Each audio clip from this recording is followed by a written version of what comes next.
আসসালামু আলাইকুম। এর আগের ক্লাসে আমরা রসায়ন প্রথম পত্র সিকিউ অংশটার একটা সাজেশন ও সেগুলো সলভ করছিলাম। ইনশাআল্লাহ আজকের ক্লাসে আমরা রসায়ন দ্বিতীয় পত্রের সিকিউ অংশ সাজেশন ও সলভ করব।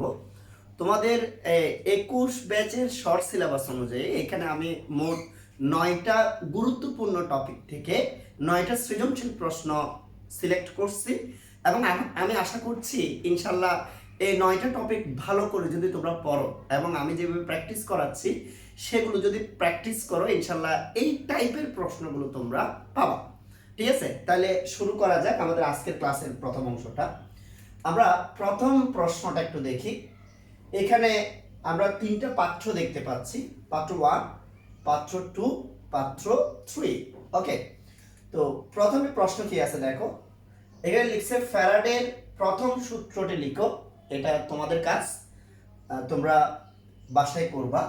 ফ্রিডেল ক্রাফট বিক্রিয়ায় অনাদ্র অ্যালুমিনিয়াম ট্রাইক্লোরাইড ব্যবহার করা হয় কেন? এই জ্ঞানমূলক অনুধাবনমূলক এই দুইটা প্রশ্ন নিজেদেরকে করতে হবে এবং যদি সম্ভব হয় আমি বলছি আমি জ্ঞানমূলক ও অনুধাবনমূলক প্রশ্নের একটা সিরিজ বের করব, সেখানে সবগুলো আলোচনা হবে ইনশাআল্লাহ। তো এরপরের প্রশ্নটাতে আমরা চলে যাই। এখানে গ নাম্বার আর ঘ নাম্বার অংশটাই মূলত আমাদের আজকের আলোচনার মূল বিষয়। গ নাম্বারে বলছে পাত্র 1 এর গ্যাসের অণুর সংখ্যা নির্ণয় করো। তার মানে পাত্র 1 হচ্ছে এটা, এখানে কয়টি গ্যাসের অণু আছে সে অণুর সংখ্যাটা বের করা হচ্ছে আমাদের কাজ। চলো পাত্র 1 এর গ্যাসের অণুর সংখ্যা কিভাবে বের করা যায়, বের করার প্রসেসটা আমরা একটু দেখি। খেয়াল করো, আমি যদি পরের স্লাইডে যাই বা এই স্লাইডটাতেই থাকি, এখানে পাত্র 1 হচ্ছে এটা, এটা পাত্র 1। আমাকে বের করতে হবে অণুর সংখ্যা। আমরা একটা সূত্র এরকম পড়ছিলাম, সবার মনে আছে কিনা দেখো তো। আমরা পড়ছিলাম পিভি ইকুয়ালস টু এনআরটি। তাহলে পিভি ইকুয়ালস টু যদি এনআরটি হয়, এখান থেকে আমি এন এর মান বের করি বা এন ইকুয়ালস টু আসে আমার পিভি ডিভাইডেড আরটি। আবার তোমরা সবাই জানো যে অণুর সংখ্যাকে অ্যাভোগাড্রো সংখ্যা দিয়ে ভাগ করলে মোল সংখ্যা পাওয়া যায়। তার মানে বা অণুর সংখ্যা divided numbers of Avogadro is equals to PV divided RT. তার মানে এখানে যদি আমরা অণুর সংখ্যাটা বের করি, যেটা আমাদের প্রশ্নে বলছে, তাহলে অণুর সংখ্যা n সমান, অণুর সংখ্যা n সমান এখান থেকে আমরা লিখতে পারবো PV divided RT into numbers of Avogadro. Okay, এটাই হচ্ছে আমাদের প্রশ্নটা আর কি, প্রশ্নের মেইন সূত্রটা। তাহলে এখানে আমাদের যেটা করতে হবে পি এর মান, ভি এর মান, আর এর মান, টি এর মান এবং নাম্বারস অফ অ্যাভোগাড্রো বসাতে হবে। বসালে পাত্র 1 এর অণুর সংখ্যা আমরা পেয়ে যাব। এগুলোর ক্ষেত্রে একটা বেসিক নিয়ম বলে দিই, অনেকের ক্ষেত্রে এই জিনিসটা আসলে জানে না আর না জানার কারণে ভুলটা হয়। সেটা হচ্ছে এই সূত্র যদি তুমি কোনো ম্যাথের মধ্যে অ্যাপ্লাই করতে যাও, প্রথমে তোমাকে মুলার গ্যাস ধ্রুবক আর এর মানটা সিলেক্ট করতে হবে।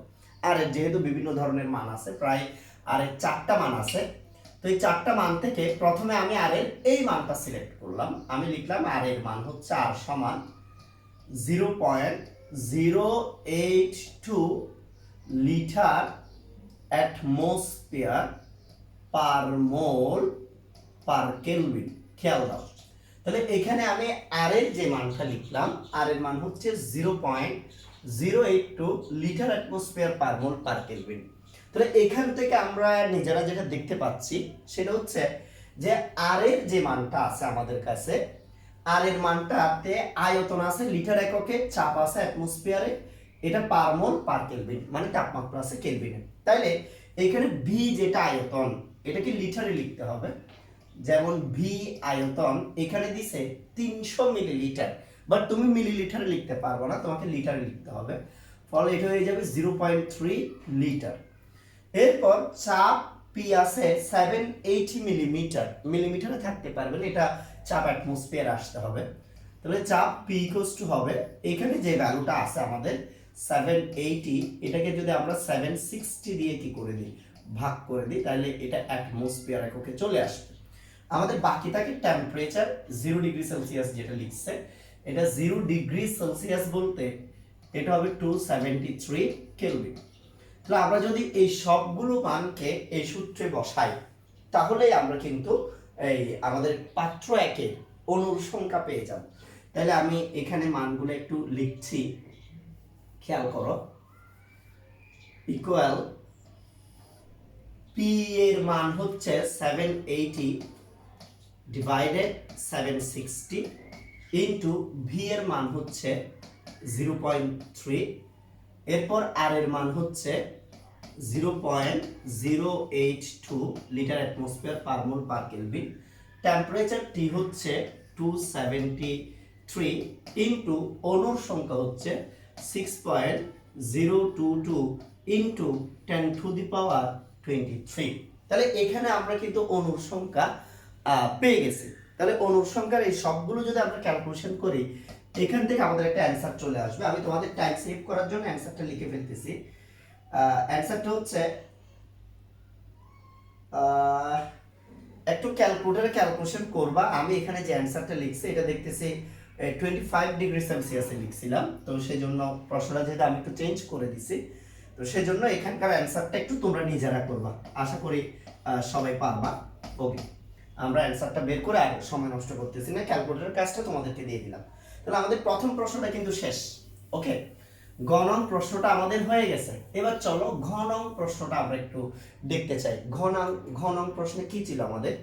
ঘ নং প্রশ্নে ছিল স্টর কর খোলা অবস্থায় পাত্র 1 ও পাত্র 2 হতে পাত্র 3-এ কোন গ্যাসটি আগে পৌঁছাবে গাণিতিকভাবে বিশ্লেষণ করো। এখানে তোমার যেটা খেয়াল রাখতে হবে সেটা হচ্ছে এটা আমার পাত্র 1, এটা হচ্ছে পাত্র 2 আর এটা হচ্ছে পাত্র 3।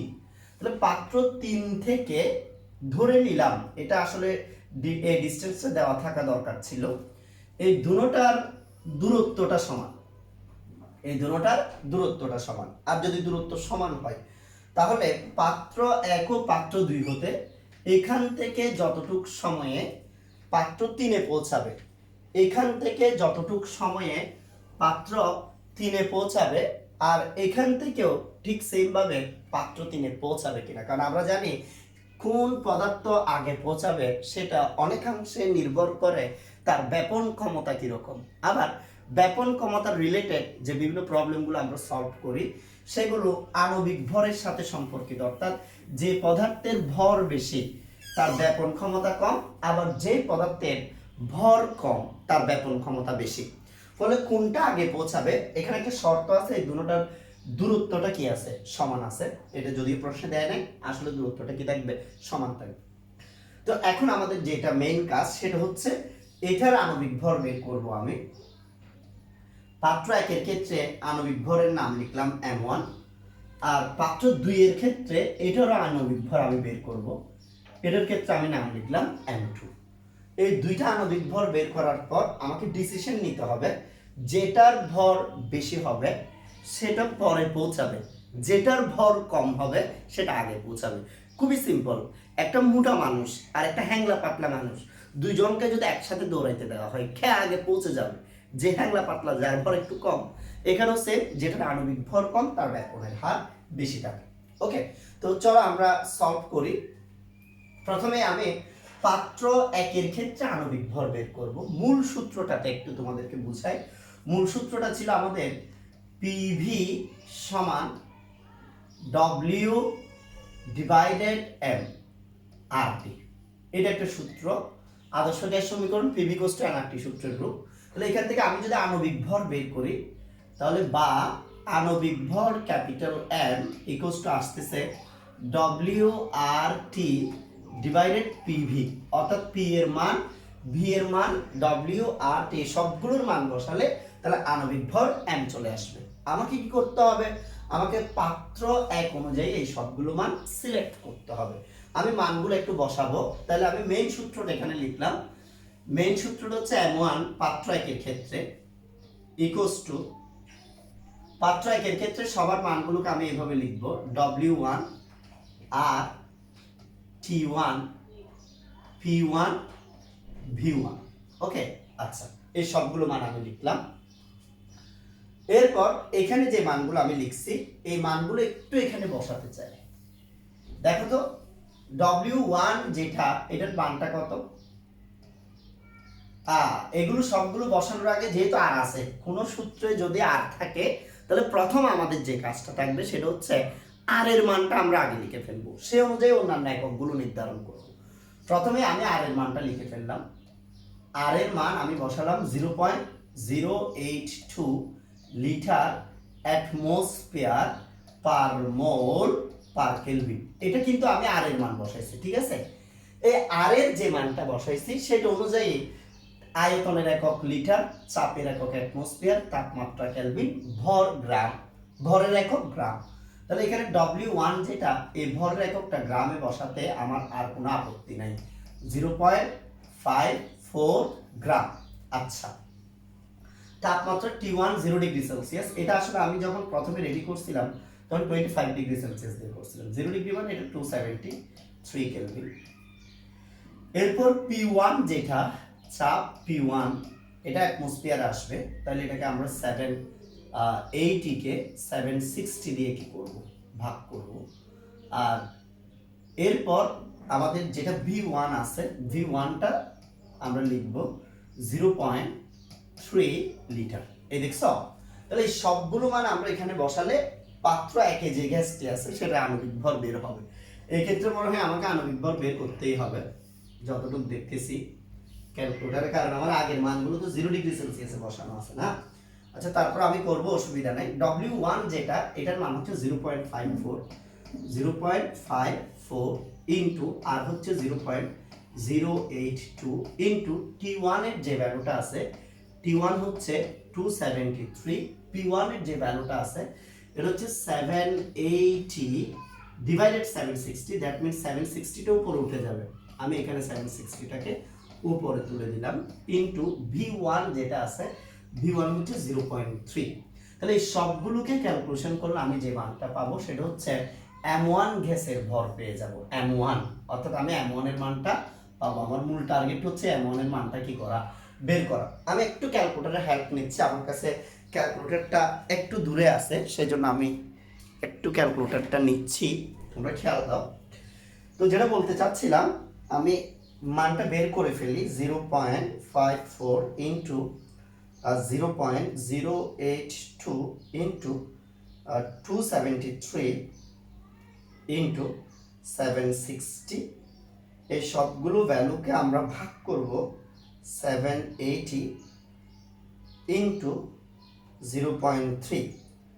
তাহলে এখানে আসে 39.2616,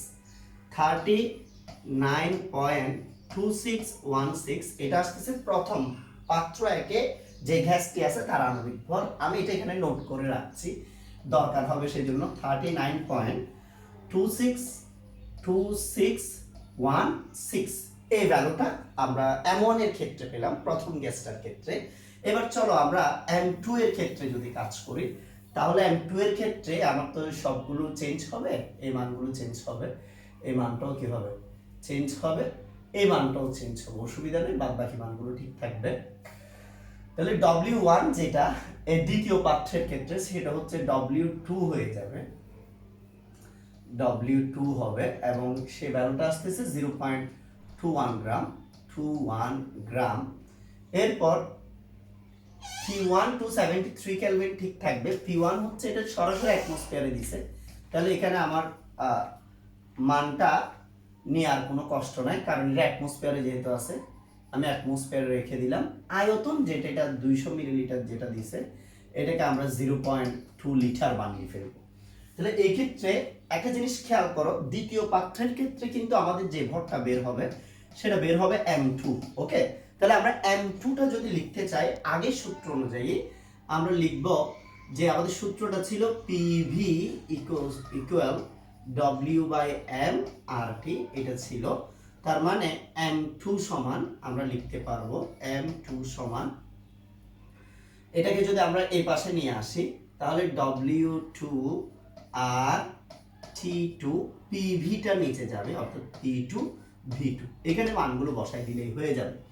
চলো W2 এর মানটা কত ছিল আমরা দেখি। এই মানটা ছিল 0.21 ইনটু, এরপর আর এর মান যেটা ছিল, আর এর মান ছিল 0.082 ইনটু T2 এর যে মানটা ছিল, T2 এর মান এটা হচ্ছে 273।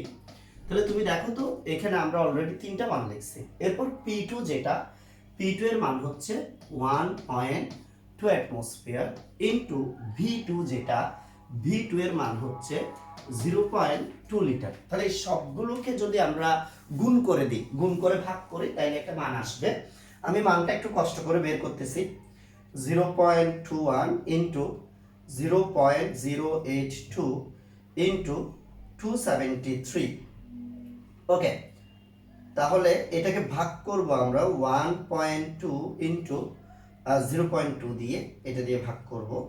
ভাগ করলে আসতেছে 19.58, 19.58। তাহলে তুমি একটা জিনিস দেখো, এখানে M1 এর ভর, M1 এর ভর আর M2 এর ভর যদি আমরা কম্পেয়ার করি, তাহলে আমরা দেখব M2 এর ভরের তুলনায় M1 এর ভর দ্বিগুণের কাছাকাছি, অথবা প্রায় দ্বিগুণ বলা যাবে। তাহলে এটা আর এটার ভর কম্পেয়ার করলে বোঝা যাচ্ছে M2 এর ভর যেহেতু কম, তাহলে তার ব্যাপন হবে বেশি।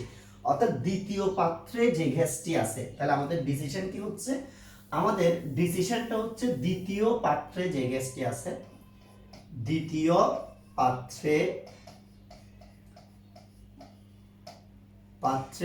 গ্যাসটি, দ্বিতীয় পাত্রের গ্যাসটি পাত্র 3তে আগে পৌঁছাবে। অবশ্য তুমি চাইলে এটার ব্যাপনের হার যদি তোমাকে প্রশ্নে বলতো, এভাবে না বলে প্রশ্নে বলতো এই প্রথমটির চেয়ে দ্বিতীয়টির ব্যাপনের হার কত গুণ বেশি, কত গুণ কম, হ্যাঁ, ব্যাপনের হারের তুলনা করো, তখন তোমরা কিন্তু এই সূত্রটা দিলে আর হইতো না। তখন তোমরা R1/R2 সমান রুট M2/M1, এটা দিয়েও তুমি কিন্তু ব্যাপনের হারটা বের করে ফেলতে পারো, ঠিক আছে। আর এই ম্যাথেও যদি তুমি এটা দিয়ে করো যে ভুল হয়ে যাবে সেরকম না, তবে এই ম্যাথে এটা ছাড়াও আমরা ডিসিশন নিয়ে ফেলতে পারি আণবিক ভরের মান দেখে। আমি আবার বলছি, তাহলে আমরা আমাদের প্রথম প্রশ্নটা কি করলাম, আলহামদুলিল্লাহ শেষ করলাম। আমি একটু ডিটেলসে লিখছি এখানে সবগুলো। তোমাদের কাজ হবে আমার ভিডিওগুলোতে কোনো কিছুতে যদি কোনো প্রবলেম তুমি দেখো, ত্রুটি, সাউন্ড জনিত অথবা ক্লিয়ার না, হ্যাঁ, তোমার যে কোনো পরামর্শ তুমি কমেন্ট বক্সে লিখতে পারবা, ফার্স্ট কথা। সেকেন্ড কথা হচ্ছে ক্লাসগুলো করার সাথে সাথে তোমাকে অবশ্যই কমেন্ট করে লিখতে হবে যে তুমি কতটুকু ভালো বুঝতেছো, কারণ এখানে তোমাদের সাথে যোগাযোগ করার একমাত্র ব্যবস্থা হচ্ছে কমেন্ট বক্স। এখন তুমি যদি কমেন্ট বক্সে কোনো রিপ্লাই না দাও, তুমি কোনো রেসপন্স না করো, এর পরের ভিডিওটা আমি আদৌ করবো কি করবো না তার কোনো গ্যারান্টি থাকবে না। সুতরাং তোমাদের যে যত চাওয়া সব কিছু কমেন্ট বক্সে ফাটাই ফেলবে একদম, যে আমাদের জন্য এটা আপলোড দেন, এটা আপলোড দেন, এটা লাগবে, এটা লাগবে। তখন তোমাদের কমেন্ট বক্সে তোমাদের আগ্রহ দেখে আমি পরবর্তী ভিডিওটা করব। যেমন আমি আজকে সিকিউটা করলাম, আমার কেমিস্ট্রি ফার্স্ট পেপারের কিন্তু এমসিকিউ, কেমিস্ট্রি সেকেন্ড পেপারের এমসিকিউ ভিডিওগুলো আছে, এগুলো তোমাদের প্রয়োজন কিনা, এভাবে সাজেশন আকারে আমি সলভ করে দিব কিনা, সেটা অবশ্যই কমেন্ট বক্সে লিখবা। চলো আমরা এর পরের প্রশ্নটাতে চলে যাচ্ছি। এটা তো আমাদের আলোচনা হয়ে গেছে আলহামদুলিল্লাহ। পরের প্রশ্নটা একটু দেখি। এই যে এখানে আমরা একটা উদ্দীপক দেখতে পাচ্ছি, এখানে এটা পিভি বনাম পি লেখচিত্র, যেখানে দুইটা গ্যাসের কথা বলতেছে, একটা এক্স গ্যাস আর একটা ওয়াই গ্যাস। ওয়াই গ্যাসের বিবরণ দিচ্ছে, এটা চুনা পাথরের বিযোজন উৎপন্ন হয়। নিশ্চয়ই তোমরা চুনা পাথর চিনো। চলো আমি একটু করে এই চুনা পাথরের বিযোজনের অংশটা বুঝাই। ক্যালসিয়াম কার্বনেট, এই যৌগটা হচ্ছে চুনা পাথর। এটাকে যখন আমরা তাপ দিয়ে বিযোজিত করি, তখন ক্যালসিয়াম কার্বনেট এটা ভেঙে দুইটা যৌগ উৎপন্ন হয়, একটা হচ্ছে ক্যালসিয়াম অক্সাইড আর আরেকটি হচ্ছে কার্বন ডাইঅক্সাইড। আমি আবার বলছি, চুনা পাথরকে আমরা যখন বিযোজন করি সেখান থেকে দুইটি যৌগ পাওয়া যায়, একটা ক্যালসিয়াম কার্বনেট আর একটা হচ্ছে ক্যালসিয়াম কার্বনেটকে বিয়োজন করলে ক্যালসিয়াম অক্সাইড আর কার্বন ডাইঅক্সাইড। তবে এখানে ক্যালসিয়াম অক্সাইডটা সলিড আর কার্বন ডাইঅক্সাইডের অংশটা গ্যাস। তার মানে এখানে ওয়াই গ্যাস বলতে যেটা বুঝাচ্ছে ওয়াই গ্যাস বলতে যেটা বোঝাচ্ছে সেটা অবশ্যই কার্বন ডাই অক্সাইড গ্যাস। আচ্ছা, প্রথম ডিসিশনটা আমি নিলাম। এখানে পিভি এর মানে পরিবর্তনটা হচ্ছে না এক্স গ্যাসের ক্ষেত্রে, তার মানে এই ক্ষেত্রে আমি বলতে পারবো পিভি ইকুয়ালস টু ধ্রুবক। পিভি ইকুয়ালস টু ধ্রুবক, আর পিভি ইকুয়ালস টু ধ্রুবক এটা কার সূত্র নিশ্চয়ই সবার জানা আছে। এই সূত্রটা হচ্ছে বয়েলের সূত্র। তার মানে এক্স গ্যাস যেটি আছে, এক্স গ্যাসটি বয়েলের সূত্র মেনে চলে। আর যে সকল গ্যাস বয়েলের সূত্র মেনে চলে আমরা জানি সেই গ্যাসগুলো হচ্ছে আইডিয়াল গ্যাস বা আদর্শ গ্যাস। আদর্শ গ্যাস, তার মানে এখানে বোঝা যাচ্ছে যে এক্স গ্যাসটি একটা আদর্শ গ্যাস। যে সকল গ্যাস বয়েলের সূত্র অথবা চার্লসের সূত্র অথবা অ্যাভোগাড্রো সূত্র মেনে চলে, অথবা বয়েল, চার্লস, অ্যাভোগাড্রো সূত্রের সমন্বয়ে গঠিত পিভি ইকুয়ালস টু এনআরটি সূত্রটা মেনে চলে, সবগুলোই কিন্তু আদর্শ গ্যাস। ওয়াই গ্যাসটা কি? ওয়াই গ্যাস হচ্ছে ক্যালসিয়াম কার্বনেট বা চুনাপাথরের বিযোজন থেকে উৎপন্ন হয়।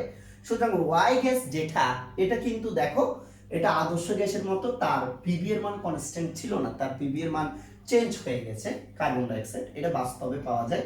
এই গ্যাসগুলোর নাম হচ্ছে বাস্তব গ্যাস। তাহলে এখান থেকে বোঝা যাচ্ছে যে বাস্তব গ্যাস সমূহ আদর্শ গ্যাসের মতো আচরণ করে না। এগুলো হচ্ছে উদ্দীপক থেকে আমরা আমাদের কমন সেন্স থেকে যে ব্যাপারগুলো বুঝতে পারি সেগুলো আমরা এখানে ডিসকাস করছি। এখন আমরা সরাসরি আমাদের প্রশ্নে চলে যাব। প্রথম দুইটা প্রশ্ন, পরম শূন্য তাপমাত্রা কাকে বলে? তড়িৎ রাসায়নিক কোষে লবণ সেতু ব্যবহার করা হয় কেন? ওকে, এখানে যে প্রশ্নটা তোমরা দেখতে পাচ্ছ এই প্রশ্নটা তো আমরা এখানে লিখলাম, বাট এগুলো তোমরা নিজেরা করবা। এরপর আমরা পরের দুইটা প্রশ্ন দেখি। পরের দুইটা প্রশ্ন লিখছে 27 ডিগ্রি সেলসিয়াস তাপমাত্রায় উদ্দীপকের ওয়াই গ্যাসটির আরএমএস বেগ নির্ণয় করো। তার মানে প্রথমে যদি আমরা 27 ডিগ্রি সেলসিয়াস তাপমাত্রায় টেম্পারেচার নিতে হবে 27 ডিগ্রি সেলসিয়াস, এই তাপমাত্রায় ওয়াই গ্যাসটির আরএমএস বেগ আমাকে কি করতে হবে? বের করতে হবে। তাহলে আরএমএস বেগ বের করতে গেলে আমরা দেখি কি করা যায়। দেখো, ওয়াই গ্যাসের আরএমএস বেগ বের করার জন্য আরএমএস বেগের সূত্রটা আমি লিখলাম। এটা আমি কিন্তু গ নাম্বার প্রবলেমটা সলভ করতেছি। Okay, C equals to √3RT divided capital M. এটাই হচ্ছে আরএমএস বেগ বের করার সূত্র। কারণ ওয়াই গ্যাসটা কি ছিল? তোমার ওয়াই গ্যাসটা ছিল কার্বন ডাই অক্সাইড, যার আণবিক ভর হচ্ছে 44 গ্রাম। এটা গ্রাম আণবিক ভর। এখন এইখানে আরএমএস বেগের একক যদি, এটা তো ব্যাগ, ব্যাগের এসআই একক যদি তুমি লিখতে চাও, এসআই একক হচ্ছে মিটার পার সেকেন্ড, তাহলে এই আর এর মানটা কিন্তু এসআই এককে বসাইতে হবে। সেই জন্য আমি আর এর মানটা বসাইতে পারবো। R equals to 8.314 joule per mole per kelvin.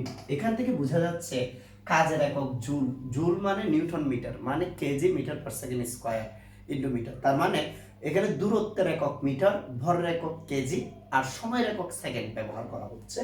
অর্থাৎ জুলের জায়গায় আমরা ভর বসাতে পারবো কেজি। অর্থাৎ এই ক্ষেত্রে তুমি 44 গ্রাম বসালে হবে না, তোমাকে ক্যাপিটাল এম এর মান যখন বসাবা এটাকে গ্রাম থেকে কেজিতে নিয়ে যেতে হবে 10⁻³ দিয়ে গুণ করে। তাহলে আর এর মানটা লেখার পর আমরা আণবিক ভরকে কেজিতে লিখছি, তাপমাত্রা অবশ্যই কেলভিনে লিখতে হবে। তুমি দেখো কেলভিন, তাহলে তাপমাত্রা কত ডিগ্রি ছিল? 27 ডিগ্রি সেলসিয়াস। তুমি যদি 273 এর সাথে 27 ডিগ্রি সেলসিয়াস যোগ করে দাও, এটা 300 কেলভিন আসবে। তাহলে এই মানগুলো আমি এখানে বসাতে চাই। √3 আছে, 3 বসালাম। আর এর মান ছিল 8.314 ইন্টু টি ছিল 300 কেলভিন, এবং আণবিক ভর এম এর মান হচ্ছে 44 ইন্টু 10⁻³। এই সবগুলো মান ক্যালকুলেটরে বসালে আমাদের গ নাম্বার প্রশ্ন উত্তর চলে আসবে, অর্থাৎ আমরা আরএমএস বেগ পেয়ে যাব। চলো তো একটু আমি এটা সলভ করে দেখি তো আরএমএস বেগ কত আসে। এটার আরএমএস বেগ আসে 412.38 412.38 মিটার পার সেকেন্ড। এই যে দেখো সরাসরি সি এর মান মিটার পার সেকেন্ড লিখছি, কেন? আর এর মান যেহেতু এসআই এককে, তাহলে সি এর মানটাও কি আসবে? এসআই এককে আসবে। অর্থাৎ আমাদের গণন প্রশ্নটা কিন্তু কি হয়ে গেছে? সলভ হয়ে গেছে। আচ্ছা, চলো এবার ঘনং প্রশ্নটা একটু সলভ করার কি করি চেষ্টা করি। আমাদের ঘনং প্রশ্নে কি ছিল সেটা একটু দেখি। ঘনং প্রশ্ন যেটা ছিল আমাদের,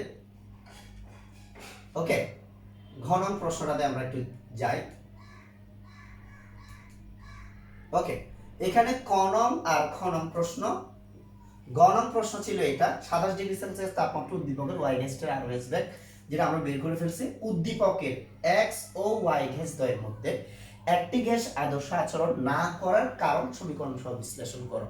তোমরা দেখতে পাচ্ছ ওয়াই গ্যাসটি কিন্তু আদর্শ গ্যাসের মতো কি করে নাই, আচরণ করে নাই। কেন করে নাই সেই জিনিসটার ব্যাখ্যা ইনশাআল্লাহ এখন আমরা দেওয়ার চেষ্টা করব। তাহলে এখন আমরা যেটা করব সেটা হচ্ছে ওয়াই গ্যাস কেন আদর্শ গ্যাসের মতো আচরণ করে না। ওয়াই গ্যাস হচ্ছে বাস্তব গ্যাস,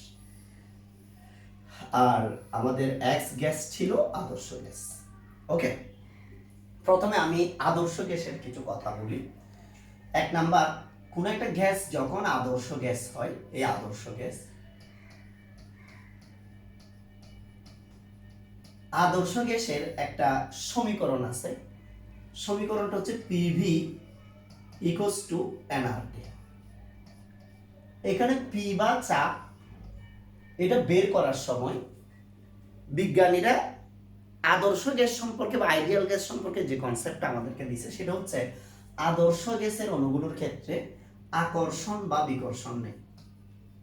আকর্ষণ বা বিকর্ষণ নেই, ফলে গ্যাসের অণুগুলোর গতিজনিত কারণে পাত্রের মধ্যে চাপের সৃষ্টি হচ্ছে। এই চাপের উপর গ্যাসের আকর্ষণ বা বিকর্ষণ কোনো কাজ করছে না, জাস্ট গতি কাজ করছে। এই জন্যই মূলত চাপটা আমাদের পি আসছে। এখন ভি যেটা, এই যে ভি হচ্ছে আয়তন, এবং একটা পাত্রে মনে করো এটা একটা পাত্র, এই পাত্রের মধ্যে আমি আদর্শ গ্যাসের অণু রাখলাম। তো বলতেছে টোটাল পাত্রের আয়তনের তুলনায় আদর্শ গ্যাসের অণুরা, এই যে আয়তন নগণ্য। অর্থাৎ আদর্শ গ্যাসের ক্ষেত্রে পাত্রের অর্থাৎ গ্যাস আধারের আয়তনের তুলনায় গ্যাস আধারের আয়তনের তুলনায়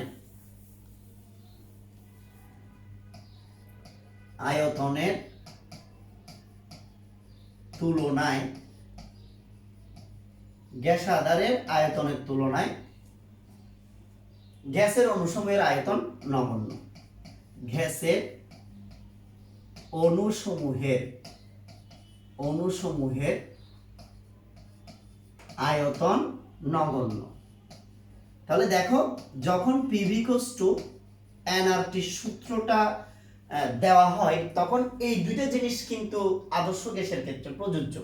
আদর্শ গ্যাসের অণুগুলোর আকর্ষণ বা বিকর্ষণ নেই, আর তাদের ক্ষেত্রে গ্যাস আধারের আয়তনের তুলনায় পাত্রে গ্যাসের অণুসমূহের আয়তন নগণ্য ধরেই এই ভিটা কাউন্ট করা হয়। এখন বাস্তব গ্যাস যেটা, যেমন আমাদের উদ্দীপকে বাস্তব যে গ্যাসটা আমরা পাইছি, বাস্তব গ্যাস হচ্ছে এটা কার্বন ডাইঅক্সাইড। এখন কার্বন ডাইঅক্সাইড গ্যাসের যে অণুর আয়তন, এই আয়তনটা কিন্তু একেবারে নগণ্য না। এই যে নগণ্য কাউন্ট, এটা একেবারে বাদ দেওয়া যাবে না। ফলে হচ্ছে কি, দেখো হচ্ছে, মনে করি এটা একটা পাত্রের মধ্যে টোটাল পাত্রের আয়তনটা ছিল ভি। তাহলে এখানে কার্বন ডাইঅক্সাইড গ্যাসের অণুগুলোকে যদি আমরা একটা জায়গায় নিয়ে আসি, মনে করো এগুলো কার্বন ডাইঅক্সাইড গ্যাসের অণু। ওকে, তাহলে টোটাল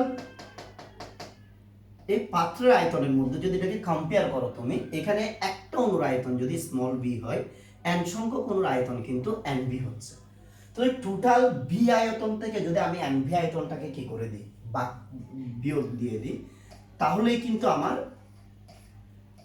অবশিষ্ট জায়গাটা পাওয়া যাচ্ছে। তাহলে এটার মধ্যে কম্পেয়ার করলে কি পাচ্ছ, দেখো, যখন তুমি আদর্শ গ্যাস নিবা, তাহলে এই আয়তনটাকে স্মল ভিটাকে জিরোর কাছাকাছি ধরে, অর্থাৎ এটা নাই বললেই চলে, নগণ্য শব্দটা দিয়ে শেষ করে দিছে। তাহলে আয়তন বি কাউন্ট করা হয়েছে। কিন্তু বাস্তব গ্যাসের ক্ষেত্রে, যেমন কার্বন ডাইঅক্সাইড, এর আয়তন নগণ্য না, এর একটা আয়তন আছে, এবং এর আয়তন থাকার কারণে টোটাল পাত্রের আয়তন থেকে ওই গ্যাসের অণুগুলোর আয়তন বাদ দিলে অবশিষ্ট খালি জায়গাটা পাওয়া যাবে। ফলে এই আয়তনের অংশটা সংশোধন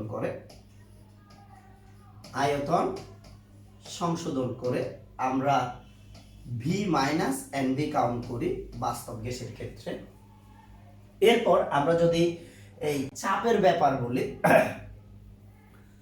এখানে একটা কথা বলছে যে আদর্শ গ্যাসের অণুগুলোর ক্ষেত্রে আকর্ষণ বা বিকর্ষণ নেই, কিন্তু বাস্তব গ্যাসের অণুগুলো পরস্পরকে আকর্ষণ করে। এটার প্রমাণ কি? কার্বন ডাইঅক্সাইড যে গ্যাসটা আমরা এখানে নিয়েছি, কার্বন ডাইঅক্সাইডকে যখন আমরা উচ্চ চাপে সংকুচিত করব নিম্ন তাপমাত্রায় গিয়ে, আস্তে আস্তে কার্বন ডাইঅক্সাইডের অণুগুলো একটা আরেকটার সাথে লেগে যাবে, ফলে কার্বন ডাইঅক্সাইডকে সহজে তরলে পরিণত করা যায়। এবং এই কার্বন ডাইঅক্সাইডকে আরো বেশি চাপ প্রয়োগ করে নিম্ন তাপমাত্রায় নিয়ে সরাসরি কঠিন পদার্থে পরিণত করা যায়। আমরা জানি ড্রাই আইস, যেটা ড্রাই আইস শুষ্ক বরফ, এগুলো হচ্ছে আসলে কার্বন ডাইঅক্সাইড। তাহলে এখান থেকে কি প্রমাণিত হচ্ছে? এখান থেকে প্রমাণিত হচ্ছে কার্বন ডাইঅক্সাইডের গ্যাসের অণুগুলোকে নিয়ে তুমি আইস বল খেলতেছো, ড্রাই আইস। ওকে, তার মানে তার আয়তন আছে, আয়তন যদি শূন্য হয়ে যায় তাহলে এই কাজটা আমরা করতে পারতাম না। এখান থেকে প্রমাণ হচ্ছে যে আসলে আমরা যদি কোনো গ্যাস নিয়ে কাজ করি, বাস্তব গ্যাসগুলোর ক্ষেত্রে তাদের আয়তন নগণ্য না, এক নাম্বার, এবং তাদের মধ্যে একটা আকর্ষণ আছে। আকর্ষণের প্রমাণ কি? গ্যাস থেকে তরল করা যায়, তরল থেকে কঠিন করা যায়।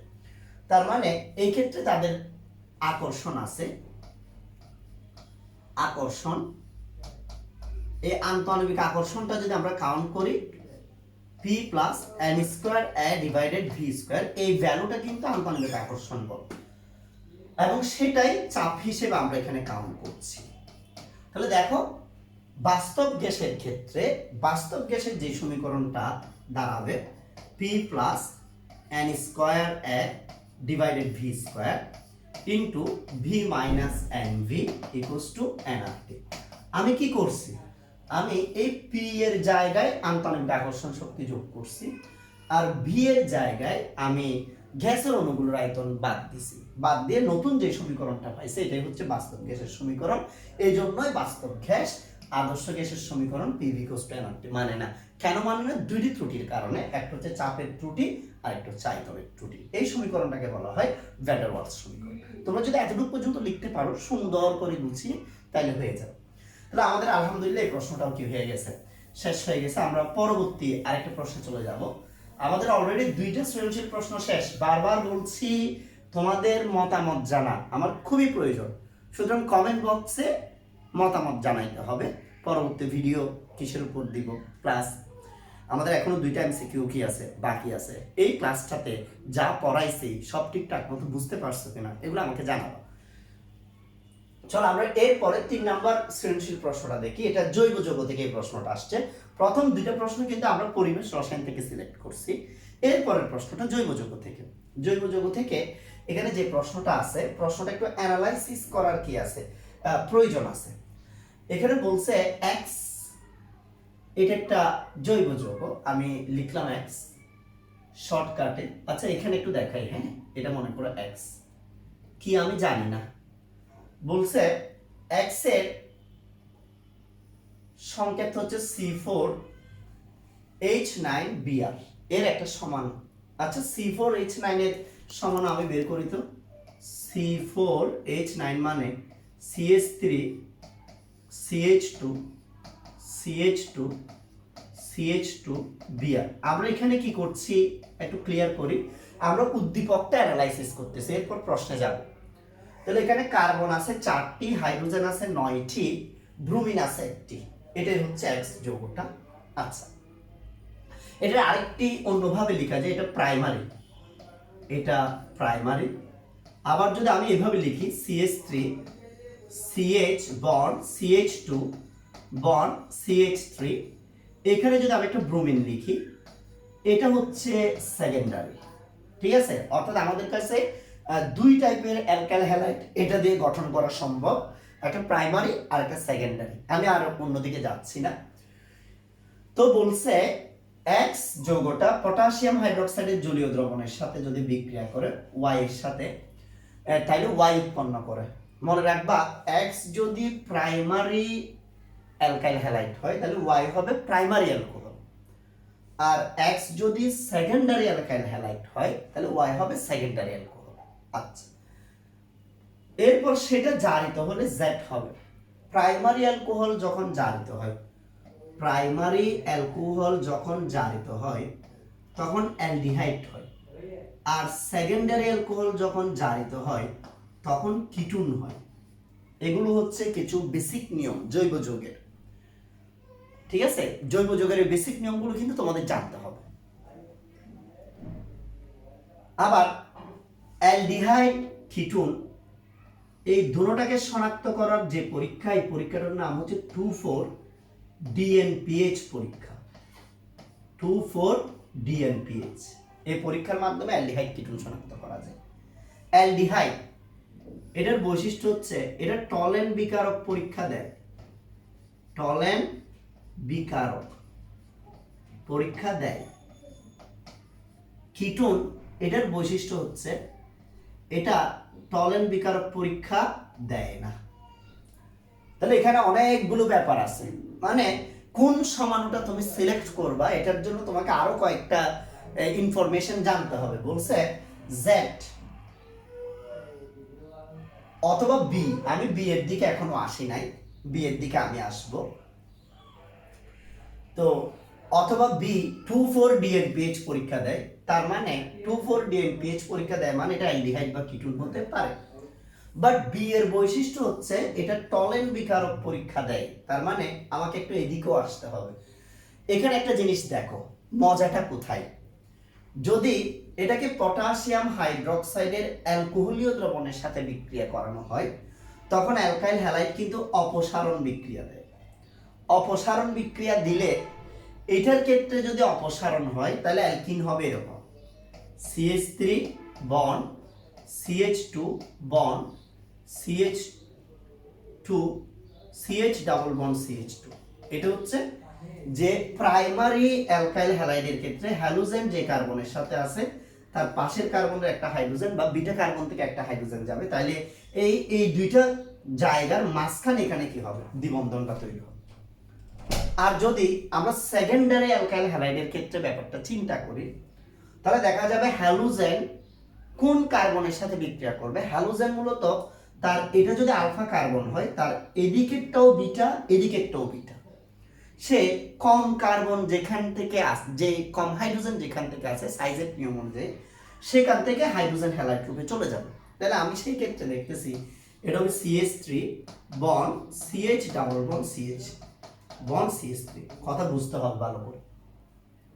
তার মানে এই যৌগটা হলে তুমি পাবা এই ধরনের অ্যালকিন, আর এই যৌগটা হলে তুমি পাবা এই ধরনের অ্যালকিন।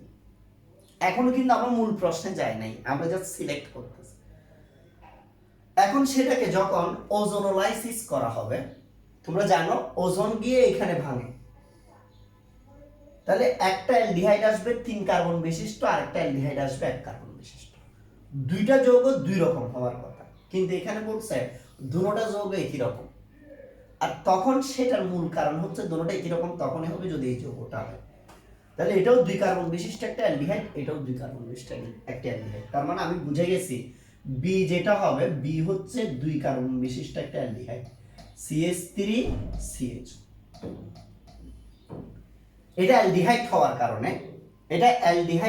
কারণে এটা টলেন বিকারক পরীক্ষা দিচ্ছে।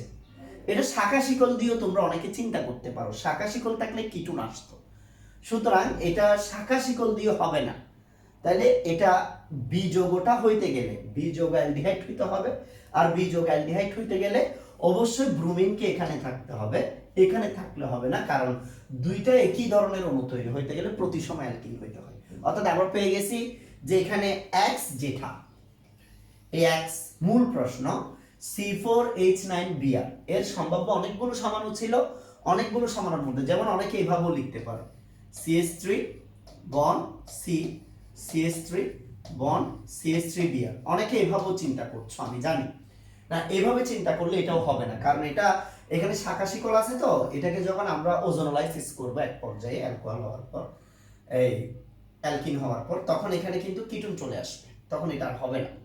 সুতরাং এটাও হচ্ছে না। তাহলে এর যে সম্ভাব্য যতগুলো সমাণু আছে, এই যে C4H9Br এর অনেকগুলো সমাণু আছে, 3টা সমাণু অলরেডি আমি দেখাইছি, তার মধ্যে এই সমাণুটাই হচ্ছে রাইট অ্যান্সার। আর সবগুলো আমি মুছে দিচ্ছি, আর সবগুলো আমি একে একে দেখাবো, খেয়াল করো। প্রথমে আমি এই সমাণুটা নিলাম, তাহলে আমি নিলাম সমাণুটা হবে CH3 bond CH2 bond CH bond CH3, এই জায়গায় আমি ব্রোমিনটা দিলাম। এটা দিলে আমাদের সব হিসাব নিকাশ মিলে যাবে। আচ্ছা, তো দেখো তুমি যে একটা সৃজনশীল প্রশ্ন আলোচনা করতে গিয়ে কত কিছু আসতেছে, পুরো জৈব যৌগটা তোমাদের মাথায় রাখতে হবে। এখন আর তো সময় নাই জৈব যৌগ আমার কাছে পড়ার, হ্যাঁ। তো তোমরা যে যতটুক পারো অতটুক দিয়ে কি করতে হবে, তোমাদেরকে এটা কাভার আপ করতে হবে আর কি, আর তো করার কিছু নাই। এখন চলো আমরা প্রথম প্রশ্নটা একটু দেখি। প্রথম প্রশ্নে লিখছে আদর্শ গ্যাস কি, আয়রন 3+ একটি জারক পদার্থ ব্যাখ্যা করো। তাহলে এই দুটো প্রশ্ন তোমরা দেখবা নিজে নিজে। এরপরে আমরা দেখি, এরপর আমরা যেটা দেখতে পাচ্ছি সেটা হচ্ছে উদ্দীপক অনুসারে এক্স যোগের গাঠনিক সংকেত নির্ণয় করো। এক্স যোগের গাঠনিক সংকেত নির্ণয়ে তাহলে পুরো বিক্রিয়াটা আমি আবার একটু তোমাদেরকে দেখাচ্ছি। এক্স যোগের গাঠনিক সংকেত নির্ণয় করার জন্য যেহেতু বলছে, এটা তো আমি পেয়ে গেছি। তবে এখন গ নং প্রশ্ন অনুযায়ী জিনিসটা আমি একটু সুন্দর করে সাজাচ্ছি। গ নং প্রশ্ন অনুযায়ী এক্স যোগের 3টি গাঠনিক সংকেত সম্ভব। একটা হচ্ছে CH3 bond CH2 bond CH2 bond CH2 Br। ওকে, আচ্ছা, এটাকে যদি আমি এই অংশের বিক্রিয়াটা দেখাবো, পটাশিয়াম হাইড্রোক্সাইডের অ্যালকোহলীয় দ্রবণের সাথে বিক্রিয়া করায়, তাহলে বিটা অপসারণ বিক্রিয়া করবে। মানে হ্যালোজেন যে কার্বনের সাথে আছে এটার নাম আলফা কার্বন, তার পাশে যে কার্বন আছে এটার নাম হচ্ছে বিটা কার্বন। অর্থাৎ হ্যালোজেন পরমাণুটি বিটা কার্বন থেকে একটা হাইড্রোজেনকে নিয়ে চলে যাবে। তাহলে সেই ক্ষেত্রে যেটা হবে CH3 বন্ড, দেখো এই দুইটা কার্বনের মাঝখানে দ্বিবন্ধনটা আসবে, CH2 double bond CH2 bond CH double bond CH2। তাহলে এখান থেকে একটা হাইড্রোজেন যাবে, এখান থেকে একটা ব্রোমিন যাবে হাইড্রোব্রোমিক অ্যাসিড রূপে, হাইড্রোজেন হ্যালাইড রূপে। এটা পটাশিয়াম হাইড্রোক্সাইডের সাথে বিক্রিয়া করে লবণ ও পানি উৎপন্ন করবে। পটাশিয়াম ব্রোমাইড লবণ ও H2O পানি উৎপন্ন করবে। তাহলে দেখো এটা অনুযায়ী আমাদের এই যৌগটাকে যদি আমি X ধরি, এই যৌগটাকে আমি যদি কি ধরি X, তাহলে এটা হচ্ছে আমার A। এখন A এর ওজোনোলাইসিস করব, A এর ওজোনোলাইসিস করব, ভালো করে বুঝো। A যেটা আছে, A যদি আমি ওজোনোলাইসিস করি, CH3 bond CH2 bond CH double bond CH2। Ozonolysis করলে এই যে পাই বন্ধন যেটা আছে আর সিগমা বন্ধন, দুইটা বন্ধন ভেঙে যাবে। উপরে একটা বন্ধন ভেঙে দুই টুকরা, সেখানে দুইটা অক্সিজেন যাবে আর আরেকটা অক্সিজেন এখানে আসবে, এভাবে ওজোনাইড সৃষ্টি হবে। যেটাকে জিঙ্কের উপস্থিতিতে আমরা যখন হাইড্রোলাইসিস করব, তখন এই অংশটা ভাঙবে আর এই অংশটা ভাঙবে। তাহলে আমি 3 কার্বন বিশিষ্ট একটা অ্যালডিহাইড পাবো, CH3 CH2 CH, 3 কার্বন বিশিষ্ট একটা অ্যালডিহাইড। আর এদিকে আমি পাচ্ছি CH2O, তার মানে 1 কার্বন বিশিষ্ট একটা অ্যালডিহাইড, যেটা এটার সাথে মিলছে না। এখানে বলছে একে যখন ওজোনোলাইসিস করা হবে দুইটা যৌগই সেম হবে, যেটা উৎপন্ন হবে সেটা দুইটা যৌগই সেম হবে। এই যৌগটা অ্যালডিহাইড হবে মাস্ট, এই যৌগটা অ্যালডিহাইড হবে এবং দুটোটা সেম টাইপের অ্যালডিহাইড হবে, যেটা এর সাথে মিলতেছে না।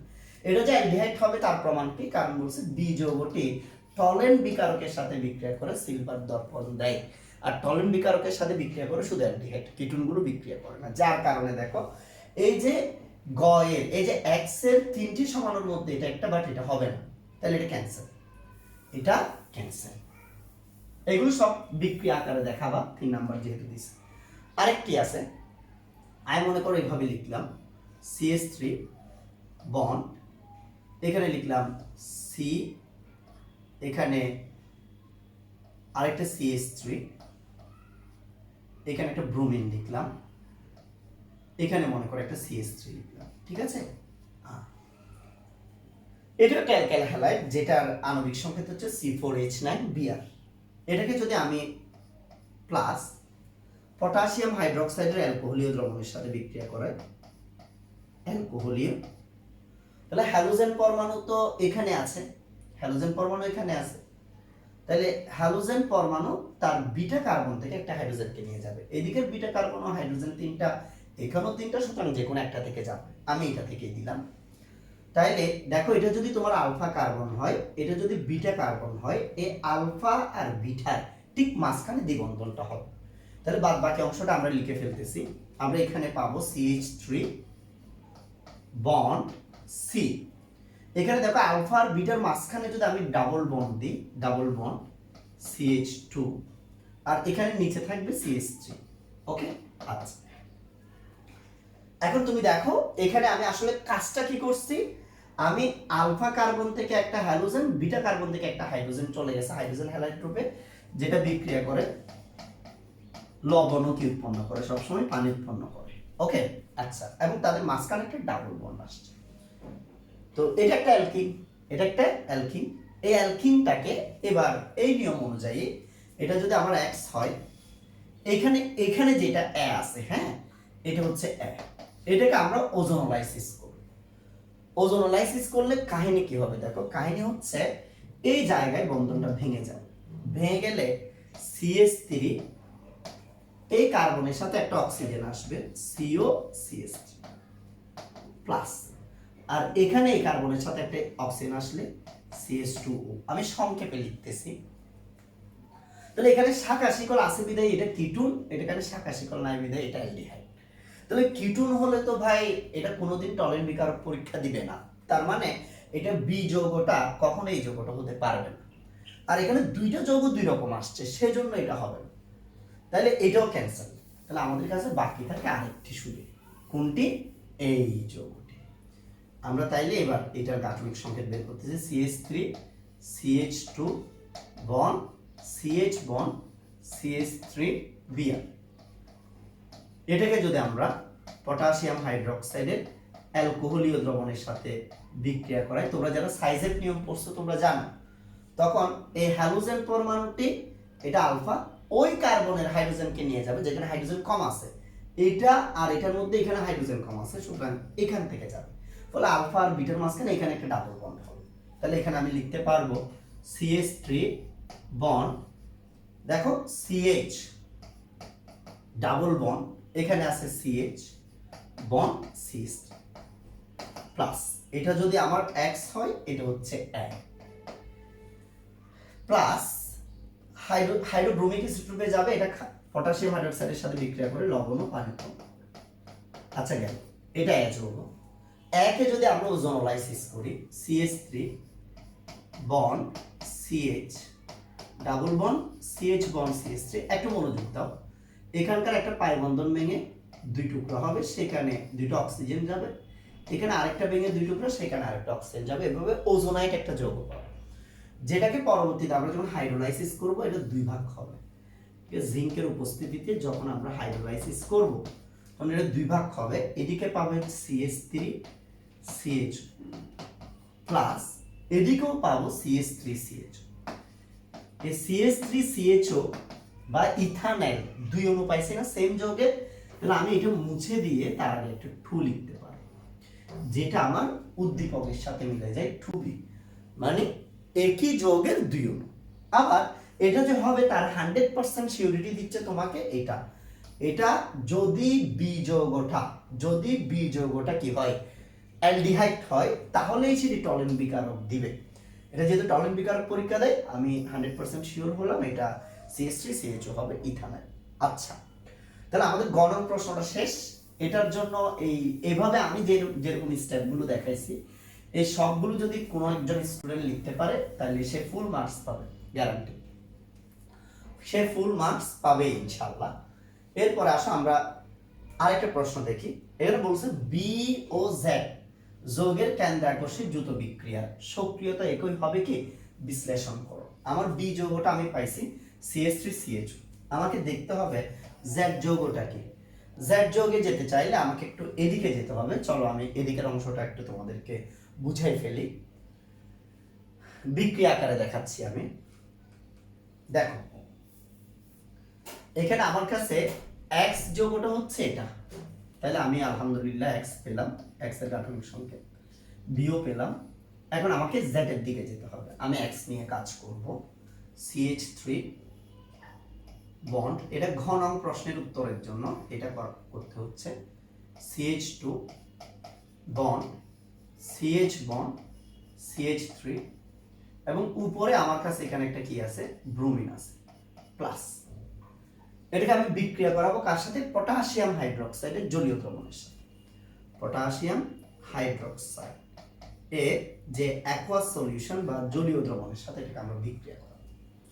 আসলে বিক্রিয়া করালে কি ঘটনা ঘটবে দেখো, পটাশিয়াম এখানকার ব্রোমিনটার সাথে বিক্রিয়া করে পটাশিয়াম ব্রোমাইড হবে, প্লাস এর খালি যোজনিত ওএইচটা আসবে, CH3 CH2 bond CH bond CH3, এখানে OH, এটার নাম হচ্ছে secondary alcohol.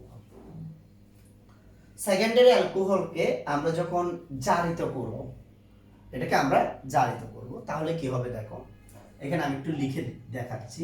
CH3 bond CH2 bond, এই কার্বনের সাথে তিনটা মূলক আছে, একটা হাইড্রোজেন, একটা OH আর একটা মিথাইল। তাহলে এখানে যে কার্বনটা আছে তার সাথে মূলক আছে কয়টা, তিনটা।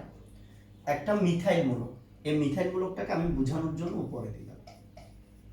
আরেকটা হচ্ছে OH, OH-টাকে এখানে দিলাম।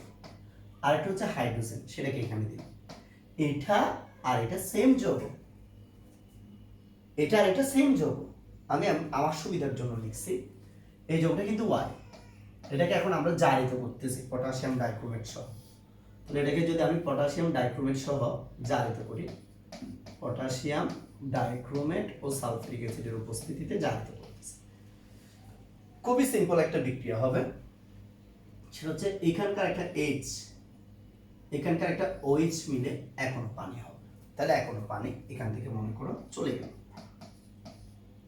চলে গেলে এই কার্বনটার দুইটা যোজনী খালি হয়ে যাবে। আমি লিখে দেখাচ্ছি, CH3 বন্ড CH2, পরা বুঝো, CH3 CH2 আমি লিখছি, কার্বন যেটা আছে সেটাও লিখছি, তার সাথে যে একটা মিথাইল মূলক আছে সেটাও লিখছি। সমস্যা কোথায়, এই হাইড্রোজেনটা চলে গেছে, একটা যোজনী খালি হয়েছে, OH চলে গেছে, আরেকটা যোজনী খালি হয়েছে। এই যে দুইটা যোজনী খালি হয়েছে, সেখানে এটার বিক্রিয়ার মাধ্যমে যে জায়মান অক্সিজেন আসে, জায়মান অক্সিজেন, এই জায়মান অক্সিজেন, ওই জায়মান অক্সিজেন অংশটা এখানে ঢুকে যায়। আর ঢুকে গেলে এটা হয় CH3 CH2 CO CH3, এটা একটা কিটুন, এটা একটা কি কিটুন। আচ্ছা, তো এখন কিটুন হলে সমস্যা নাই, কিটুন বলছে কি Z অথবা B 2,4 DNPS পরীক্ষা দেয়। আমি শুরুতেই বলছি যে এখানে যদি জেডটা আমার কিটুন হয়, Z এটা যদি হয় CH3 CH2 bond C double bond O CH3, এটা যদি হয় কিটুন হয়, অ্যালডিহাইড ও কিটুন দুটোটাই কিন্তু B এবং Z দুটোটাই কিন্তু 2,4 DNPH পরীক্ষা দেয়। এটা অ্যালডিহাইড কিটুন শনাক্তকরণের পরীক্ষা, ঠিক আছে। তাহলে সুতরাং আমরা Z যৌগটা পেয়ে গেলাম। এখন আমাদেরকে দুটোটার সক্রিয়তা বের করতে হবে। সক্রিয়তা খেয়াল দাও, আমরা যদি Z এবং B এর সক্রিয়তাটা বের করতে যাই, B এবং Z দুটোটার সক্রিয়তা একসাথে বের করব। তাহলে দেখো CH3 bond C double bond O bond H, এটা হচ্ছে আমি B যৌগটা লিখছি। CH3 bond CH2 bond C double bond O bond CH3, এটা আমি Z যৌগটা লিখছি। এটা B যৌগ আর এটা হচ্ছে Z যৌগ। আমার কাজ কি, আমার কাজ হচ্ছে B এবং Z এর মধ্যে কম্পেয়ার করা যে এটা কতটুকু। এটা দেখো অক্সিজেন, এটা তড়িৎ ঋণাত্মকতা বেশি বিদায়, এটা যখন বন্ধন জোড় ইলেকট্রনকে নিজের দিকে টানা শুরু করে, অক্সিজেন হয়ে যায় পার্শিয়াল নেগেটিভ, কার্বনটা হয় পার্শিয়াল পজিটিভ। এখানেও সেম, অক্সিজেন অধিক তড়িৎ ঋণাত্মক বিদায়, এটা বন্ধন জোড় ইলেকট্রনকে টানবে, ফলে অক্সিজেন নেগেটিভ হবে, কার্বন পজিটিভ হবে। তার মানে কেন্দ্রীয় কার্বনটি ধনাত্মক চার্জ যুক্ত হওয়ার কারণে তার মধ্যে ইলেকট্রন ঘাটতি সৃষ্টি হয়। ওই ইলেকট্রন ঘাটতি ফিল আপ করার জন্য বিভিন্ন ধরনের নিউক্লিওফাইলগুলো এসে কার্বনকে আক্রমণ করে। যেমন এখানে মনে করো আমি একটা নিউক্লিওফাইল দিলাম, কেন্দ্র আকর্ষী বিকারক, যারা ইলেকট্রন দিতে পারে, ওকে। এই নিউক্লিওফাইল এখানে বিক্রিয়া করবে কার্বনকে ইলেকট্রন দেওয়ার জন্য। সেম ভাবে এই নিউক্লিওফাইলটাকে যদি মাঝখানে রাখি, এই নিউক্লিওফাইলটা এখানেও কার্বনকে আক্রমণ করবে ইলেকট্রন দেওয়ার জন্য। ইলেকট্রন দেয় বিদায় এদের নাম হচ্ছে কি নিউক্লিওফাইল। এখন দুইটার মধ্যে যখন কম্পেয়ার করা হবে তখন কাকে আগে ইলেকট্রন দিবে, যার ইলেকট্রন বেশি প্রয়োজন। মনে করো তোমার সামনে দুইজন ক্ষুধার্ত আছে, এখন দুইজনের মধ্যে দুইজনই খাবার চাচ্ছে, তোমার কাছে অল্প খাবার আছে, তুমি কাকে আগে দিবা? যার খাবারটা না খেলে তার বেঁচে থাকা কি হবে না, সম্ভব হবে না, তাকে আগে দিতে হবে। অর্থাৎ দুইজনের মধ্যে যার চাহিদা বেশি তাকে আগে দিতে হবে। দেখো এখানে কার্বনের এই যে পজিটিভ চার্জ, এটাকে আপেক্ষিক চার্জ ঘনত্ব দিয়ে বোঝাচ্ছি, মনে করো 3টা। এখানেও কার্বনের পজিটিভ চার্জ আমি ধরে নিলাম 3টা। মিথেনমূলক ইলেকট্রন দাতা, এটা যখন ইলেকট্রন দিবে এখানে মনে করো একটু পজিটিভ চার্জ কি হয়ে যাবে, প্রশমিত হয়ে যাবে, কারণ নেগেটিভ পজিটিভকে প্রশমিত করে। আর এখানে এদিক থেকে একটা দিলে একটা পজিটিভ প্রশমিত হইল, এদিক থেকে আরেকটা দিলে আরেকটা পজিটিভ চার্জ প্রশমিত হইল। তার মানে এখানে পজিটিভ চার্জ বেশি থাকবে, এখানে পজিটিভ চার্জ কম থাকবে। আমি এখন যেটা বুঝাইছি এটা আমার কথা বুঝাইছি, বইয়ে এটা লেখা নাই। বইয়ে যেটা লেখা আছে, মিথেনমূলক ইলেকট্রন দাতা গ্রুপ হওয়ার কারণে এটা যখন ইলেকট্রন প্রদান করে, ইলেকট্রন প্রদান করলে আবেশীয় ধর্মের কারণে এখানে ধনাত্মক চার্জে চার্জ ঘনত্ব হ্রাস পায়। আর এই ক্ষেত্রে দুই দিক থেকে, কিটোনের ক্ষেত্রে দুই দিক থেকে অ্যালকাইলমূলক ইলেকট্রন দেয় বিধায় ধনাত্মক চার্জের চার্জ ঘনত্ব এখানে বেশি হ্রাস পায়।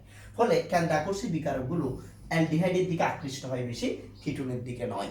এটা আবেশীয় ফল দিয়ে আমরা এটাকে ব্যাখ্যা করলাম। আবেশীয় ফল, আবেশীয় ফল অনুযায়ী আমরা দেখতে পাচ্ছি অ্যালডিহাইড সমূহ কিটোন থেকে অধিক সক্রিয়। কিন্তু আমরা আরেকটা জিনিসের মাধ্যমে এটা এক্সপ্লেন করতে পারবো, যেটা নাম হচ্ছে স্টেরিক বাধা। স্টেরিক বাধা, তুমি দেখো আমরা বলে থাকি মিথেন মূলকগুলো হচ্ছে বড় গ্রুপ, হাইড্রোজেন গুলো হচ্ছে ছোট গ্রুপ। তাহলে এখানে বড় গ্রুপ একটা, বাট এখানে ইথাইল মূলক আর মিথাইল মূলক দুটোটাই বড় গ্রুপ। যেখানে বড় গ্রুপ বেশি সেখানে স্টেরিক বাধা বেশি, আর যেখানে স্টেরিক বাধা বেশি নিউক্লিওফাইল সেখানে সহজে পৌঁছাতে পারে না। অর্থাৎ কিটোনগুলোর ক্ষেত্রে অধিকতর স্টেরিক বাধার কারণে কিটোনগুলোর দিকে নিউক্লিওফাইল সহজে যায় না। অ্যালডিহাইডগুলোর ক্ষেত্রে তুলনামূলকভাবে স্টেরিক বাধা কম থাকে, আর সেজন্য নিউক্লিওফাইলগুলো সবার প্রথমে অ্যালডিহাইডগুলোকে আক্রমণ করে। অর্থাৎ আমরা বলতে পারবো যে উদ্দীপকের যে দুটি যৌগ ছিল তার মধ্যে অ্যালডিহাইড অর্থাৎ বি যৌগটি জেড যৌগের তুলনায় অধিকতর সক্রিয়। আলহামদুলিল্লাহ আমাদের এই প্রশ্নটাও শেষ। আমি বারবার বলছি প্রশ্নগুলো কতটুকু বলতে হবে। আমি জানি তোমাদের মধ্যে অনেকেরই জৈব যৌগে কি আছে, প্রবলেম আছে, সেজন্য আমরা অফলাইন ক্লাস করছিলাম, অনলাইনেও আমার কাছে অনেক স্টুডেন্ট পড়ছে, বাট তোমরা যারা পড়ার সুযোগ পাও নাই, অনলাইন অফলাইন কোনো লাইনেই পড়তে পারো নাই, ওদেরকে তো ম্যানেজ করতেই হবে। হ্যাঁ, একদম বাদ দিয়ে যাওয়া উচিত হবে না। অ্যাটলিস্ট আমি যে 3টা টপিক বা 3টা প্রশ্ন পড়াচ্ছি সেগুলো পড়তে হবে। আর যাদের তো ভালো নলেজ আছে, যারা আমার জৈব যৌগের রোডম্যাপ কালেক্ট করছো, ওইখান থেকে সবগুলো প্রশ্ন সিলেক্ট কি করবা, প্র্যাকটিস করে ফেলবো। চলো আমরা এরপরে আরেকটাতে যাই। তাহলে এই প্রশ্নটা আমাদের শেষ, আলহামদুলিল্লাহ। আমরা 4 নাম্বার একটা প্রশ্ন দেখতে পাচ্ছি। এখানে প্রথম উদ্দীপকটাকে একটু অ্যানালাইসিস করি। উদ্দীপকে কি কি বলছে সেগুলো একটু দেখাই। বলছে ক্যালসিয়াম কার্বাইড একটা গ্যাস, ভেরি গুড। আর সেটার মধ্যে যদি আমরা সূক্ষ্ম পানির ধারা চালনা করি তাহলে এম নামের একটা গ্যাস তৈরি হয়, যেটাকে লোহনলের মধ্য দিয়ে চালনা করলে এন হয়, সেখান থেকে এল হয়। প্রথমে আমি বলি এখানে এম গ্যাস, যেটা এম গ্যাস এটা হচ্ছে ইথাইল C2H2, এটা ইথাইল।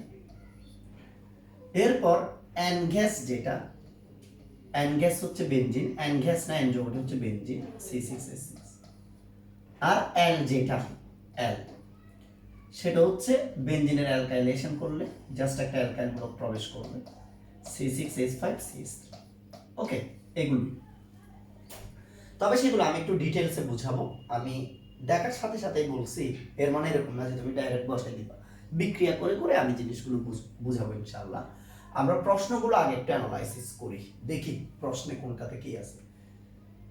ঠিক আছে, দেখি। প্রথমে বলছে প্রমাণ তড়িৎদ্বার বিভবকে নিজে পড়বা, তড়িৎ বিশ্লেষণ একটা রিডক্স বিক্রিয়া ব্যাখ্যা করে নিজে পড়বা।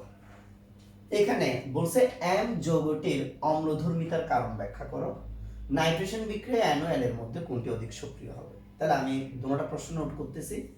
এটার অম্লধর্মিতা আমাকে এক্সপ্লেইন করতে হবে, অম্লধর্মিতা এক্সপ্লেইন করতে হবে। আর নাইট্রেশন বিক্রিয়ায় এন এবং এল এর সক্রিয়তা, এই দুটোটার মধ্যে কোনটা অধিক সক্রিয় সেটা কম্পেয়ার করতে হবে। ঠিক আছে, আমি দুটোটাই দেখাবো ইনশাআল্লাহ। প্রথমে বিক্রিয়ার মাধ্যমে আমি উদ্দীপকটা একটু সুন্দর করে বুঝিয়ে দিতে চাই। তাহলে এটার নাম দিচ্ছি আমি উদ্দীপক অ্যানালাইসিস বা উদ্দীপক বিশ্লেষণ। উদ্দীপক বিশ্লেষণ। দেখো, আমার কাছে ক্যালসিয়াম কার্বাইড ছিল, ক্যালসিয়াম কার্বাইড, সেটাকে আমি পানির সাথে বিক্রিয়া করাবো। পানিকে আমি বোঝানোর জন্য এভাবে লিখতেছি H বন্ড OH, এটা এখনো পানি, আবার H বন্ড OH, এখানে এখন। তাহলে এখানকার দুইটা কার্বন দুইটা হাইড্রোজেনের সাথে যুক্ত হয়, C2H2 গঠন করে। আর ক্যালসিয়াম দুইটা OH এর সাথে যুক্ত হয়ে উৎপন্ন করে ক্যালসিয়াম হাইড্রোক্সাইড। তাহলে কাহিনীটা হচ্ছে ক্যালসিয়াম কার্বাইড এটা দুই অণু পানির সাথে বিক্রিয়া করে M নামের একটা গ্যাস উৎপন্ন করে, এমটাই হচ্ছে ইথাইন। এখন ইথাইন যেটা C2H2, এটাকে যখন লৌহ নলের মধ্য দিয়ে 450 ডিগ্রি সেলসিয়াস তাপমাত্রায় চালনা করা হয়, তখন ইথাইনের তিনটি অণু পরস্পরের সাথে লেগে যায়। খুবই সিম্পল, দেখো এখানে কার্বন এখানে ছিল দুইটা, তাহলে 3 অণু নিলে 3 দুগুণে কয়টা হয়? 6টা, C6। আবার হাইড্রোজেন এখানে আছে দুইটা, যদি 3 অণু নিই H6, C6H6 নামের একটা যৌগ উৎপন্ন হয়, এটা হচ্ছে বেনজিন। তাহলে আমরা N যৌগটা পেয়ে গেছি বেনজিন। বেনজিনের গাঠনিক সংকেত যদি আমি লিখি, মনে করি এটা বেনজিন, C6H6 এই সংকেত থেকে বোঝা যাচ্ছে বেনজিনে যতটি কার্বন ঠিক ততটি হাইড্রোজেন। অর্থাৎ এখানে প্রত্যেকটা কর্নারে একটি করে কার্বন আছে এবং কার্বনের সাথে একটি করে হাইড্রোজেন আছে। এই 6টা কার্বন থেকে এই কার্বনের সাথে যে হাইড্রোজেনটা আছে এটা আমি বোঝানোর জন্য দেখা, এটাকে আমরা অ্যালকাইলেশন বিক্রিয়া করাবো। অ্যালকাইলেশন বিক্রিয়া মানে অনাদ্র অ্যালুমিনিয়াম ট্রাইক্লোরাইড আর মিথাইল ক্লোরাইডের সাথে বিক্রিয়া করাচ্ছি, মিথাইল ক্লোরাইড এটা বিক্রিয়া করবে অনাদ্র অ্যালুমিনিয়াম ট্রাইক্লোরাইডের সাথে। তাহলে বিক্রিয়াটা কিভাবে হবে? হাইড্রোজেন আর ক্লোরিন বিক্রিয়া করে যদি হাইড্রোক্লোরিক অ্যাসিড টুটে চলে যায়, তাইলে মিথেন মূলকটা এইভাবে বেনজিন বলয়ে খালি জায়গায় খালি যোজনীতে প্রবেশ করবে। আবার বলছি, হাইড্রোজেন আর ক্লোরিন বিক্রিয়া করে যদি হাইড্রোক্লোরিক অ্যাসিড টুটে চলে যায়, এখানে যোজনীটা খালি হবে, সে খালি যোজনীতে মিথেন মূলক প্রবেশ করলে আমরা টলুইন পেয়ে যাব। তাহলে আমাদের অ্যাল যৌগটা হচ্ছে টলুইন। তাহলে আমি কি করলাম? আবার বলছি, উদ্দীপক অনুযায়ী যৌগগুলো কিভাবে আসে আমি বিক্রিয়া দিয়ে এক্সপ্লেইন করলাম। সবচেয়ে ভালো হয় তোমরা যদি এভাবে উদ্দীপক বিশ্লেষণটা শুরুতে লিখে দাও। তাহলে এমটা লিখলাম, এরপরে আমি এন এর অংশটা লিখছি, এরপরে আমি এল এর অংশটা লিখছি। ওকে, এম এন এল বের করছি। এর মধ্যে চলো আমরা গ নং প্রশ্নে বলছে আমাদেরকে এম যৌগটির অম্লধর্মিতার কারণ ব্যাখ্যা করো। এম যৌগ হচ্ছে ethyne, H bond C triple bond C bond H। এই যৌগটা বলতেছে একটা অম্ল। অম্ল কেন? এর মূল কারণ হচ্ছে, দেখো এখানে যে কার্বন পরমাণুটা আছে, এই কার্বন পরমাণু sp সংকরিত। যখন কার্বনে sp সংকরণ ঘটে, তখন এখানে S চরিত্র থাকে 50% আর P চরিত্র থাকে 50%। অর্থাৎ আমরা বলতে পারবো এই যৌগের গঠনের মধ্যে S চরিত্র বেশি, S চরিত্রের পরিমাণ বেশি। S চরিত্র বাড়ার সাথে সাথে কেন্দ্রীয় কার্বনের তড়িৎ ঋণাত্মকতা বাড়তে থাকে। আমরা হিসাব করে দেখছি এই কার্বন পরমাণুর তড়িৎ ঋণাত্মকতা প্রায় 3.3, হাইড্রোজেন পরমাণুর তড়িৎ ঋণাত্মকতা হচ্ছে 2.1। তাহলে 3.3 এটা 2.1 এর চেয়ে কিন্তু অনেক বেশি, আর 3.3টা 2.1 এর চেয়ে অনেক বেশি হওয়ার কারণে এটি বন্ধন জোড় ইলেকট্রনকে কি করবে? নিজের দিকে টেনে নিবে। আর এটি যখন বন্ধন জোড় অধিক তড়িৎ ঋণাত্মক পরমাণুটা আমরা জানি বন্ধন জোড় ইলেকট্রনকে নিজের দিকে টেনে নেয়, ফলে সেটি হয়ে যায় পার্শিয়াল নেগেটিভ আয়নে, আর হাইড্রোজেন পরমাণুটি হয়ে যায় পার্শিয়াল পজিটিভ আয়নে। এবং এক পর্যায়ে এই হাইড্রোজেনটি H+ আয়ন রূপে চলে যায়। আর আমরা জানি কোনো যৌগ থেকে যদি হাইড্রোজেন H+ আয়ন রূপে চলে যেতে পারে, তখন সেই যৌগটি অম্লধর্মিতা দেখায়। অর্থাৎ আমরা বলতে পারবো ইথাইনে এই কার্বন অধিক তড়িৎ ঋণাত্মক হওয়ায় সেটি এই হাইড্রোজেনটাকে H প্লাস আয়ন রূপে ছেড়ে দেওয়ার সক্ষমতা রাখে। এখানেও সেম, এই কার্বনটাও এই হাইড্রোজেনটাকে কি H প্লাস আয়ন রূপে ছেড়ে দিতে পারে, আর তখনই এই যৌগটা মূলত অম্লধর্মী হয়। এটা আমি অম্লধর্মীদের কারণ ব্যাখ্যা করছি। এবার চলো, যদি আমাকে বিক্রিয়া দিয়ে এক্সপ্লেন করতে বলে আমি এইভাবে লিখতে পারবো H bond C triple bond C bond H। এটাকে যদি আমি সোডিয়াম ধাতুর সাথে বিক্রিয়া করে, আমরা জানি যে সকল যৌগের মধ্যে প্রতিস্থাপনীয় হাইড্রোজেন আছে এবং হাইড্রোজেনগুলো ধাতু দ্বারা প্রতিস্থাপিত হওয়ার পর লবণ পাওয়া যায়, তারা অ্যাসিড। দেখা যায় এর এই দুইটা হাইড্রোজেন এই দুটো সোডিয়াম দ্বারা রিপ্লেস হয়ে ডাই সোডিয়াম এসিটালাইট নামের যৌগ উৎপন্ন হয়। এখানকার দুইটা হাইড্রোজেন মিলে হাইড্রোজেন গ্যাস আকারে চলে যায়। দুইটা হাইড্রোজেন পরমাণু মিলে কি রূপে চলে যায়? হাইড্রোজেন গ্যাস আকারে। তাহলে এখানে আবার বলছি, এখানকার একটা হাইড্রোজেন এখানকার একটা হাইড্রোজেন মিলে হাইড্রোজেন গ্যাস আকারে চলে গেছে। সেই খালি জায়গাগুলোতে দুটো সোডিয়াম প্রবেশ করছে। প্রবেশের মাধ্যমে আমরা পাইছি ডাইসোডিয়াম এসিটালাইট। অর্থাৎ আমরা বলতে পারবো যে এই বিক্রিয়াটা প্রমাণ করে এই যৌগটি একটি অম্ল। আচ্ছা, এবার বলছে নাইট্রেশন বিক্রিয়ায় বেনজিন আর টলুইন এই দুইটার মধ্যে কোনটি অধিক সক্রিয় হবে? আমার সামনে দুইটা যৌগ আছে, একটা বেনজিন আর আরেকটি যৌগ হচ্ছে টলুইন। বেনজিন যে যৌগটা আছে, বেনজিন এটাকে আমি বলছি N। টলুইন যে যৌগটা আছে, টলুইনের এটাকে আমি বলছি L। তাহলে আমার কাছে একটা N আছে আর একটা কি আছে? L আছে। তো N এবং L এর মধ্যে কোনটা অধিক সক্রিয়? এটার সাথে শুধু সবগুলো হাইড্রোজেন আছে। হাইড্রোজেন এটা নিরপেক্ষ মানে এটা কোনো যৌগের সক্রিয়তা বাড়াতেও পারে না, আবার কোনো যৌগের সক্রিয়তা কমাতেও পারে না, নিরপেক্ষ। কিন্তু এখানে হাইড্রোজেনটা একটা মিথাইল মূলক দ্বারা রিপ্লেস হয়েছে। মিথাইল মূলক হচ্ছে ইলেকট্রন দাতা গ্রুপ। আর মিথাইল মূলক যেহেতু ইলেকট্রন দাতা গ্রুপ, এটা বেনজিন মূলকে ইলেকট্রন দিতে পারে। আমি একটু করে দেখাচ্ছি। এটা মনে করো বেনজিন বলয়, ওকে, এটা বেনজিন বলয়। কার্বনের সাথে এইভাবে তিনটা হাইড্রোজেন। খেয়াল করে আমি একটু করে দেখাবো, পুরো রেজোনেন্সটা দেখাবো। এই ইলেকট্রনগুলো যখন এখানে চলে আসে, পাই ইলেকট্রনগুলো, তখন এই জায়গায় ইলেকট্রনের ঘাটতি সৃষ্টি হয়। ফলে মিথাইল মূলকে কার্বন হাইড্রোজেন যে বন্ধনটা আছে, এই বন্ধনটা এখানে চলে আসে। ফলে দেখা যায় মিথাইল মূলক বেনজিন বলয়কে ইলেকট্রন প্রদান করার কারণে বেনজিন বলয়ের তিনটি জায়গায় ইলেকট্রন ডেনসিটি বেড়ে যায় ধীরে ধীরে। প্রথমে অর্থতে, এরপর প্যারাতে, এরপর অর্থতে। এই জায়গাগুলোতে ইলেকট্রন ডেনসিটি অনেক বেড়ে যাওয়ার কারণে যখন নাইট্রেশন বিক্রিয়ায় নাইট্রোমূলক মূলত বেনজিন বলয়কে এসে আক্রমণ করে। তো যেহেতু পজিটিভ, তার দরকার নেগেটিভ ইলেকট্রন। বেনজিনের ক্ষেত্রে নেগেটিভ ইলেকট্রন আছে, টলুইনের ক্ষেত্রে নেগেটিভ ইলেকট্রন আছে। বাট টলুইনের ক্ষেত্রে ইলেকট্রন দাতা মিথাইল মূলক থাকার কারণে সেটা ইলেকট্রন দিয়ে বেনজিন বলয় টলুইনের যে অ্যারোমেটিক নিউক্লিয়াসটা আছে তার অর্ধ প্যারা অবস্থানগুলোতে ইলেকট্রন ডেনসিটি অনেক বৃদ্ধি করে। আর বৃদ্ধি করার কারণে নাইট্রোমূলক টলুইনের দিকে বেশি আকৃষ্ট হয়। অর্থাৎ আমরা বলতে পারবো যে বেনজিন ও টলুইনের নাইট্রেশনের ক্ষেত্রে নাইট্রোমূলক টলুইনের দিকে বেশি আকৃষ্ট হবে, অর্থাৎ টলুইন এটা অধিকতর সক্রিয়। এটা ছাড়াও তোমরা মনে রাখতে পারবা যে ইলেকট্রন দাতা গ্রুপগুলো যেহেতু বলয় সক্রিয়কারী গ্রুপ, তারা যে সকল যৌগের সাথে যুক্ত থাকে তারা অধিকতর কি হয়? সক্রিয় হয়। এবং তুমি চাইলে দুটোর নাইট্রেশন বিক্রিয়াটাও লিখে দিতে পারো। আমি নাইট্রেশন বিক্রিয়াটাও দেখাচ্ছি। খেয়াল করো, এটা বেনজিন, এই যৌগটা হচ্ছে বেনজিন। তো বেনজিনের আমরা যেটা করব সেটা হচ্ছে নাইট্রেশন, অর্থাৎ নাইট্রিক অ্যাসিড এবং সালফিউরিক অ্যাসিড এই দুটোটাকে মিশ্রিত করে আমি এখানে তাপ দিই। খুবই সিম্পল ভাবে দেখাই দিচ্ছি। জাস্ট এখানকার একটা হাইড্রোজেন আর OH মিলে এখন H2 পানির রূপে চলে গেছে। মেকানিজম দেখালে কিন্তু ভিন্ন হবে, আমি জানি। এটা সহজ করে বোঝাচ্ছে। H আর OH মিলে পানি আকারে চলে গেছে, খালি যোজনীতে নাইট্রোগ্লোবটা প্রবেশ করছে।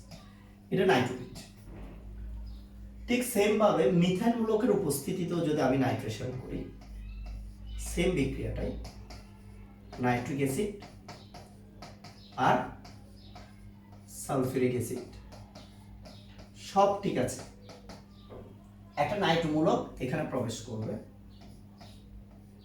মিথাইল মূলক, নাইট্রো মূলকটা অর্থ অবস্থানে প্রবেশ করবে, এটার নাম হচ্ছে অর্থ নাইট্রোটলুইন।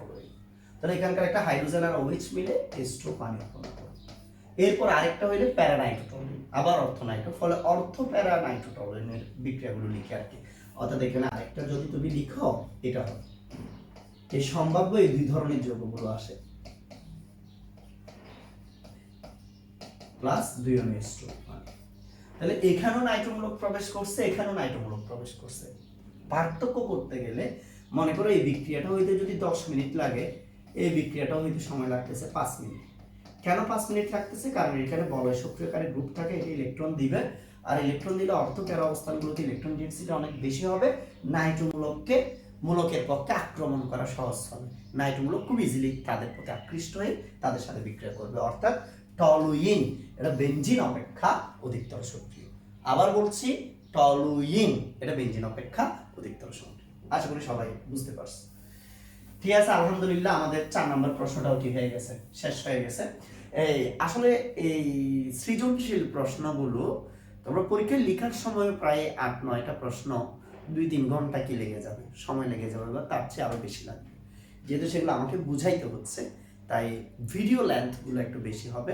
ভিডিও লেন্থ বেশি হলো আমি সবাইকে রিকোয়েস্ট করব, হ্যাঁ আমি একসাথে করব, একসাথে করলে আপনারাও চেষ্টা করবেন একসাথে কি করে ফেলতে, সলভ করে ফেলতে এক বসাতে। চলেন আমরা এর পরের প্রশ্নটাতে চলে যাই। ইয়েস, এখানে 5 নাম্বার একটা প্রশ্ন আছে, এটাও কিন্তু আমরা জৈব যৌগ থেকে সিলেক্ট করছি। এটা সহ জৈব যৌগের 3টা সৃজনশীল প্রশ্ন বা 3 টাইপের সৃজনশীল প্রশ্ন আমি দেখাচ্ছি। বলছে C4H8 এর দুইটির সমান A আর B। আচ্ছা, C4H8 এটা থেকে এটা দেখে কি বোঝা যায়? এটা দেখেই তো বোঝা যায় এটা একটা অ্যালকিন। যতটি কার্বন আছে এর দ্বিগুণ সংখ্যক কি আছে? হাইড্রোজেন আছে। যতটি কার্বন, কার্বনের দ্বিগুণ সংখ্যক হাইড্রোজেন মানে যৌগটি অ্যালকিন। এটা আমি প্রাথমিকভাবে বুঝে নিলাম। আচ্ছা, সেটাকে আমরা সেটা থেকে দুইটি সমান পেতে পারি। আচ্ছা, অ্যালকিনের গাঠনিক সংকেত আমি এভাবে লিখতে পারি 1 2 3 4। আবার লিখতে পারি 1 2 3 4। আমি একটা দ্বিবন্ধন মাঝখানে দিতে পারি, একটা দ্বিবন্ধন এখানে দিতে পারি। সম্ভাব্য দুইটি সমান আরো আছে, 3টা লিখে একটু পরে দেওয়া যাবে, আমি আপাতত এদিকে যাচ্ছি না। CH3 CH CH CH3 যোজনী মেলানোর জন্য হাইড্রোজেনগুলো বসিয়ে দিচ্ছি। এখানে একটা যোজনী খালি আছে, এখানে দুইটা যোজনী বসাই দিলাম। তাহলে এখানে দুই ধরনের অ্যালকিন কিন্তু আমাদের কাছে অলরেডি আছে। আমি বলছিলাম যখন অ্যালকিনটি প্রতিসম হয় তখন একই ধরনের দুই অণু পাওয়া যায়। যেমন এখানে বলছে একই ধরনের দুই অণু, তার মানে এখান থেকে বোঝা যাচ্ছে বি সমান যেটা সেটা হচ্ছে আমার এটা। আর অ্যালকিনটি যদি অপ্রতিসম হয় তাহলে দুই ধরনের অ্যালডিহাইড পাওয়া যায়। তার মানে এ যৌগটা হচ্ছে আমার এ সমানটা হচ্ছে এটা, তাহলে এ আর বি পেয়ে গেছি। তাহলে আমি আবার বলছি C4H8 এর যে সমানুগুলো আছে তার মধ্যে দুইটি সমানু আমি লিখলাম। এই দুইটি সমানুর মধ্যে এটাকে কেন বি দিলাম সেটা বুঝতে হবে, কারণ এটা প্রতিসম অ্যালকিন। প্রতিসম অ্যালকিনের ক্ষেত্রে একই যৌগের দুই অণু পাওয়া যায়। আর এটাকে কেন লিখলাম, কারণ এখানে দুইটা যেহেতু দুই ধরনের, নিশ্চয়ই এটা অপ্রতিসম অ্যালকিন। আচ্ছা, আমরা এর পরের প্রশ্নে যাই। এখানে বলছে এক্স টলেন বিকারকের সাথে সাদা পদক্ষেপ সৃষ্টি করে, এটা অ্যালডিহাইড, কিন্তু ওয়াই বিক্রিয়া করে না, ওয়াই বিক্রিয়া করে না। দেখি এটাকে আমি অন্যভাবে লিখি, CH3 bond C double bond CH2 bond CH3, এভাবে লিখিত, এখানে একটু সমস্যা হয়ে গেছে, একটা বিক্রিয়া করে আরেকটা বিক্রিয়া করে না বলছে, তো সেজন্য সমস্যাটা হয়েছে। কার্বন 4টি, 1 2 3 4, হাইড্রোজেন 8টি। হ্যাঁ, যদি আয়োজকটা এরকম হয় তাহলে তার এই জায়গায় ভাঙবে, এই অংশে এটা যেহেতু শাখা শিকল আছে, এটা কিটুন হবে, তখন গিয়ে কিন্তু এই তোমার একটা অংশ টলন বিকারকের সাথে বিক্রিয়া করবে, আরেকটা অংশ টলন বিকারকের সাথে বিক্রিয়া করবে না। ফলে আমরা এটার জন্য এই সংকেতটা বেছে নিব। আগেরটা হচ্ছে না কেন? ততক্ষণ পর্যন্ত আগেরটা হয়েছিল যতক্ষণ পর্যন্ত এই শর্তটা দেয় নাই। শর্তটা দেওয়ার সাথে সাথে আর হচ্ছে না, কারণ আমরা জানি যে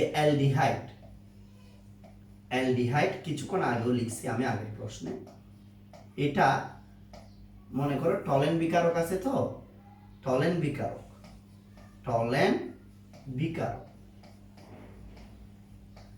এটার সাথে অ্যালডিহাইড বিক্রিয়া দেখায়, কিন্তু কিটোন বিক্রিয়া দেখায় না। তাহলে তোমার যৌগের গঠনটা এমন হইতে হবে যাতে তার একটা অংশ অ্যালডিহাইড হয় আর একটা অংশ কিটোন হয়, আর এটা তখনই হবে যদি এর মধ্যে শাখা শিকল থাকে। এক দ্বিবন্ধনের এক পাশে একটা শাখা শিকল থাকবে, আরেক পাশে শাখা শিকল থাকবে না। তোমাদের মধ্যে যারা আমার ক্লাসগুলো করছিলা আশা করি তাদের একদম 100% মনে পড়তেছে, বাট যারা আমার ক্লাসগুলো করো নাই, তোমরা যেখানেই পড়ছো সেখানে তোমাকে কত ভালোভাবে এই টপিকগুলো বুঝাইছে সেটার উপর ডিপেন্ড করতেছে তুমি কত ভালোভাবে বুঝতে পারো। ওকে, চলো আমরা গ নং প্রশ্নটা একটু দেখি। এই দুটা প্রশ্ন তো তোমরা নিজেরা করবা, অনুবন্ধ অম্ল কি, ডেসিমোলার দ্রবণ একটি প্রমাণ দ্রবণ কেন, এটা। এরপরে গ নাম্বার আর ঘ নাম্বার প্রশ্ন আমরা দেখতে পাচ্ছি, এখানে লিখছে এক্স ও এম এর তিনটি প্রস্তুতি লিখো। এক্স ও এম এর, তাহলে এক্স কি এম কি আমাকে বুঝতে হবে। এক্স হচ্ছে যেটি টলেন বিকারকের সাথে পদক্ষেপ সৃষ্টি করে, তার মানে আমাকে এক্স এম ওয়াই এগুলো সব আগে বের করতে হবে। আচ্ছা, তাহলে একটা অংশ নোট করি, এক্স আর এম এর প্রস্তুতি শিখব। 2 নাম্বার বলছে এ ও বি এর জ্যামিতিক সমতা প্রদর্শনের সম্ভাব্যতা। এ এবং বি এর জ্যামিতিক সমানতা আমি একটু করে নোট করতেছি, ঠিক আছে? আচ্ছা, এক্স আর এম এর প্রস্তুতি। চলো বিক্রিয়ার মাধ্যমে আমি জিনিসগুলো একটু তোমাদেরকে কি করি বোঝানোর চেষ্টা করি। খেয়াল করো, প্রথমে আমি এই C4H8 এর একটা গাঠনিক সংকেত এটা লিখলাম 1, তাহলে CH3 bond C double bond CH2 bond CH3। এটা বলছে এ যৌগটাকে ওজোনোলাইসিস করতে হবে। এ যৌগকে আমি যদি ওজোনোলাইসিস করি, এ যৌগটাকে অর্থাৎ এর মধ্যে আমি ওজোন সংযোজন করব। ওজোন সংযোজন করলে এর যে পাই বন্ধনটা আছে, তখন পাই বন্ধনটা লাইসিস করলে আমরা যে জিনিসটা দেখতে পাচ্ছি, দেখো এখানে যে পাই বন্ধনটা ছিল CH3 bond C double bond CH2, এখানে আমি যে কাজটা করব, এখানকার একটা পাই বন্ধন ভেঙে 2 ভাগ, আর এখানের একটা পাই বন্ধন ভেঙে 2 ভাগ, 3টা অক্সিজেন আছে, এইভাবে 3টা অক্সিজেন মিলে একটা ওজোনাইড গঠন করবে। এই ওজোনাইডটাকে আমরা যদি জিঙ্কের উপস্থিতিতে যদি আমরা হাইড্রোলাইসিস করি, এই জিঙ্কের উপস্থিতিতে হাইড্রোলাইসিস করলে এই অংশটা ভেঙে যাবে আর এই অংশটা ভেঙে যাবে। এই অংশটা ভাঙলে এখানে আমরা পাবো CH3 COCH3 প্লাস এদিকে আমরা পাবো CH2O। ভালো করে বুঝো, দ্যাট মিন্স একটা কিটোন পাচ্ছি যেটা টলেন বিকারকের সাথে বিক্রিয়া করবে না, আর আরেকটা অ্যালডিহাইড পাচ্ছি যেটা টলেন বিকারকের সাথে বিক্রিয়া করবে। এখন আমি তাইলে অ্যালডিহাইড হিসেবে নিব CH2O এই যৌগটাকে, আর কিটোন হিসেবে নিব আমি CH3 COCH3 এই যৌগটাকে। এই দুটো যৌগকে আমি নিলাম। এখন এই দুটোর মধ্যে একটা X হবে আর একটা কি হবে, Y হবে। কোনটা এক্স হবে আর কোনটা ওয়াই হবে সেটা অবশ্যই উদ্দীপক থেকে আমাদেরকে হেল্প নিতে হবে, নয়তো আমরা নিজে নিতে পারবো না। দেখো উদ্দীপকের দিকে একটু আমরা দেখি উদ্দীপকে কি ছিল। উদ্দীপকে ছিল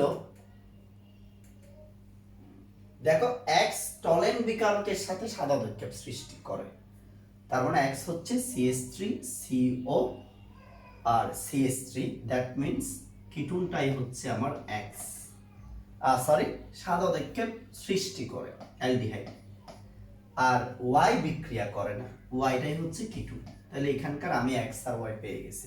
আবার বলছি আমি এদিকে নোট করে রাখতে পারি, এক্স যেটা আছে, এক্স হচ্ছে একটা অ্যালডিহাইড যেটা টলেন বিকারকের সাথে বিক্রিয়া করবে এক কার্বন বিশিষ্ট অ্যালডিহাইড HCH। ওয়াই হচ্ছে কিটুন যেটা টলেন বিকারকের সাথে বিক্রিয়া করবে না, 3 কার্বন বিশিষ্ট একটা কিটুন CH3COCH3। আচ্ছা, তাহলে এটা আমরা দেখলাম। আমাদের এম যে অংশটা আছে, এম নিয়ে একটু এবার কি করি, কাজ করি। দেখো এম নিয়ে যদি আমি কাজ করতে যাই, বি একটা সমান যেটা থেকে সমানভাবে এটা আসবে, তাহলে বিটাকে আমরা এটা নিলাম CH3 bond CH double bond CH bond CH3, ঠিক আছে। আচ্ছা, তাহলে এটার ক্ষেত্রে আমরা কিভাবে কাজ করব, এটাকে ওজোনোলাইসিস করব। ওজোনোলাইসিস বরাবরের মতোই একটি ওজোনের অণু দুটি বন্ধনকে ভাঙবে, ফলে যেখানে দ্বিবন্ধন আছে সেখানে কি আঁকবো। এটাকে যদি আমি দ্বিবন্ধনযুক্ত কার্বনগুলোকে যদি এভাবে দেখাই বোঝানোর জন্য, এই কার্বনের সাথে দুইটি গ্রুপ, একটা হাইড্রোজেন আর একটা মিথাইল, মনে করে এটা হাইড্রোজেন গ্রুপটা, এটা মিথাইল গ্রুপটা। এই কার্বনের সাথে একই অবস্থা, একটা হাইড্রোজেন গ্রুপ একটা মিথাইল গ্রুপ, একটা হাইড্রোজেন গ্রুপ আর একটা মিথাইল। উপরের একটা বন্ধন ভেঙে দুই টুকরা, নিচের একটা বন্ধন ভেঙে দুই টুকরা, ফলে এখানে যেটা উৎপন্ন হয় এটার নাম হচ্ছে ওজোনাইট। ওজোনাইটকে আমরা যদি জিঙ্কের উপস্থিতিতে হাইড্রোলাইসিস করি, এভাবে দুই ভাগে কি হয়ে যাবে, ভাগ হয়ে যাবে। ফলে এখানে পাবো CH3CHO প্লাস CH3CHO এবং জিঙ্ক অক্সাইড। শর্টকাট কথা একই ধরনের দুই অণু পাচ্ছে, মানে দুই অণু ইথানল পাচ্ছে। তাহলে এম যৌগটা হচ্ছে ইথানল, এম এই যৌগটা হচ্ছে ইথানল CH3CH। এবার আসো আমাদেরকে কিসের সাথে কিসের কম্পেয়ার করতে বলছে, বলছে এক্স ও এম প্রস্তুতি। তার মানে তোমাকে মিথানল বা ইথানলের বিভিন্ন ধরনের কি করতে হবে, প্রস্তুত করতে হবে, অর্থাৎ অ্যালডিহাইড প্রস্তুতিটা তোমার কাছ থেকে ওরা জানতে চাচ্ছে। তাহলে আমরা যদি প্রথম প্রশ্নটার উত্তর করি, দেখো আমরা এতগুলো বিক্রিয়া লিখলাম, এত কিছু লিখলাম, এই সব কিছুর মূল উদ্দেশ্য ছিল এক্স ওয়াই এম বের করা। এটা আমরা বের করে ফেলছি। আমাদের গণক যে প্রশ্নটা সেখানে বলছে এক্স ও এম এর প্রস্তুতি, অর্থাৎ বিভিন্ন ধরনের অ্যালডিহাইড গুলো প্রস্তুত করতে বলছে। তো অ্যালডিহাইডের প্রস্তুতিটা তোমরা এখানে লিখবা, অ্যালডিহাইডের প্রস্তুতি।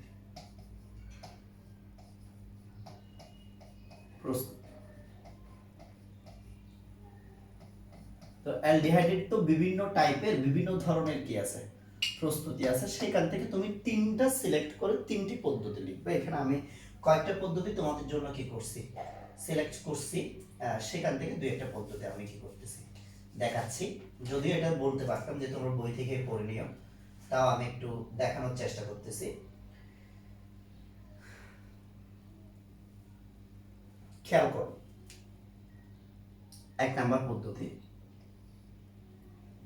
এই পদ্ধতিতে আমরা বিভিন্ন ধরনের অ্যালকোহলগুলোকে জারিত করব, যেমন CH3 বন্ড OH, এটা একটা অ্যালকোহল। এই অ্যালকোহলটাকে আমরা বাইরে অক্সিজেন দ্বারা জারিত করব। অ্যালকোহলকে যখন আমরা বাইরে অক্সিজেন দ্বারা জারিত করব, এখানে প্রভাবক হিসেবে কপার বা সিলভার ইউজ করতে পারি। কপার প্রভাবক ইউজ করলে টেম্পারেচার থাকবে 500 ডিগ্রি সেলসিয়াস। তখন বিক্রিয়াটা কিভাবে হবে, খুবই সিম্পল, যে এখান থেকে যদি এখনো পানি বের হয়ে যায় H2O, তাহলে এখান থেকে জাস্ট একটা অক্সিজেন প্রবেশ করবে, দেখা কোনো পানি বের হওয়ার মানে কিন্তু দুইটা হাইড্রোজেন বের হয়ে যাবে, ফলে CH2 এর সাথে একটা অক্সিজেন প্রবেশ করবে। আর আমি যদি এটা 2 অণু নিই তাহলে 2 অণু পানি বের হবে এবং এই দুটো অক্সিজেন প্রবেশ করে 2 অণু অ্যালডিহাইড হবে। এটা হচ্ছে কপার প্রবাহকের উপস্থিতি 500 ডিগ্রি সেলসিয়াস তাপমাত্রায় মিথানলকে জারিত করলে মিথানেল পাওয়া যায়।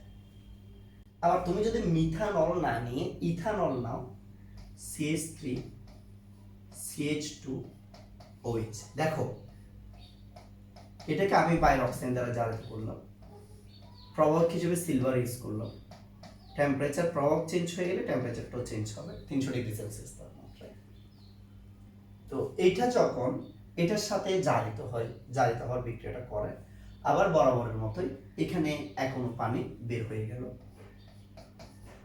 পানি বের হয়ে গেলে সেই জায়গায় একটা অক্সিজেন প্রবেশ করবে। দেখো এখান থেকে মনে করে এই এখনো পানিটা বের হয়ে গেল, আমি বোঝানোর জন্য বলতেছি।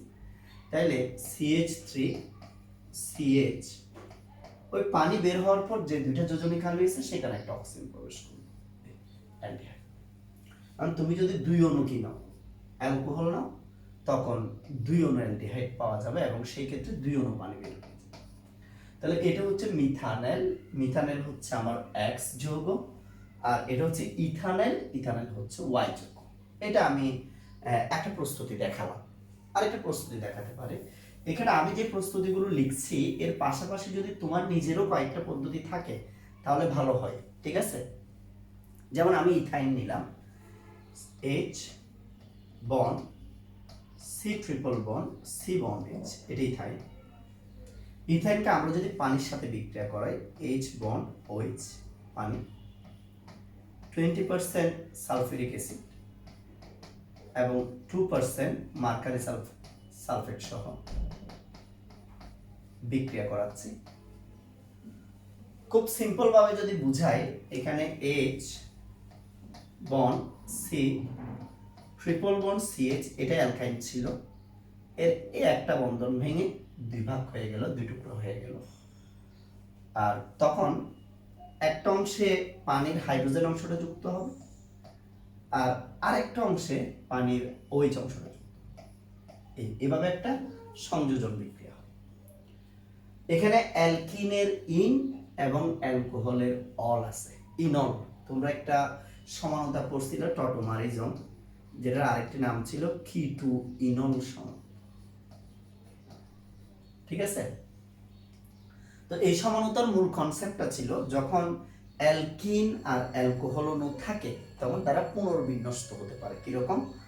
মনে করো এই অক্সিজেন, এটা তড়িৎ ঋণাত্মকতা বেশি হওয়ায় তার পাশের হাইড্রোজেনের উপর, তার সাথে যুক্ত হাইড্রোজেনের উপর সে অত্যাচার করবে।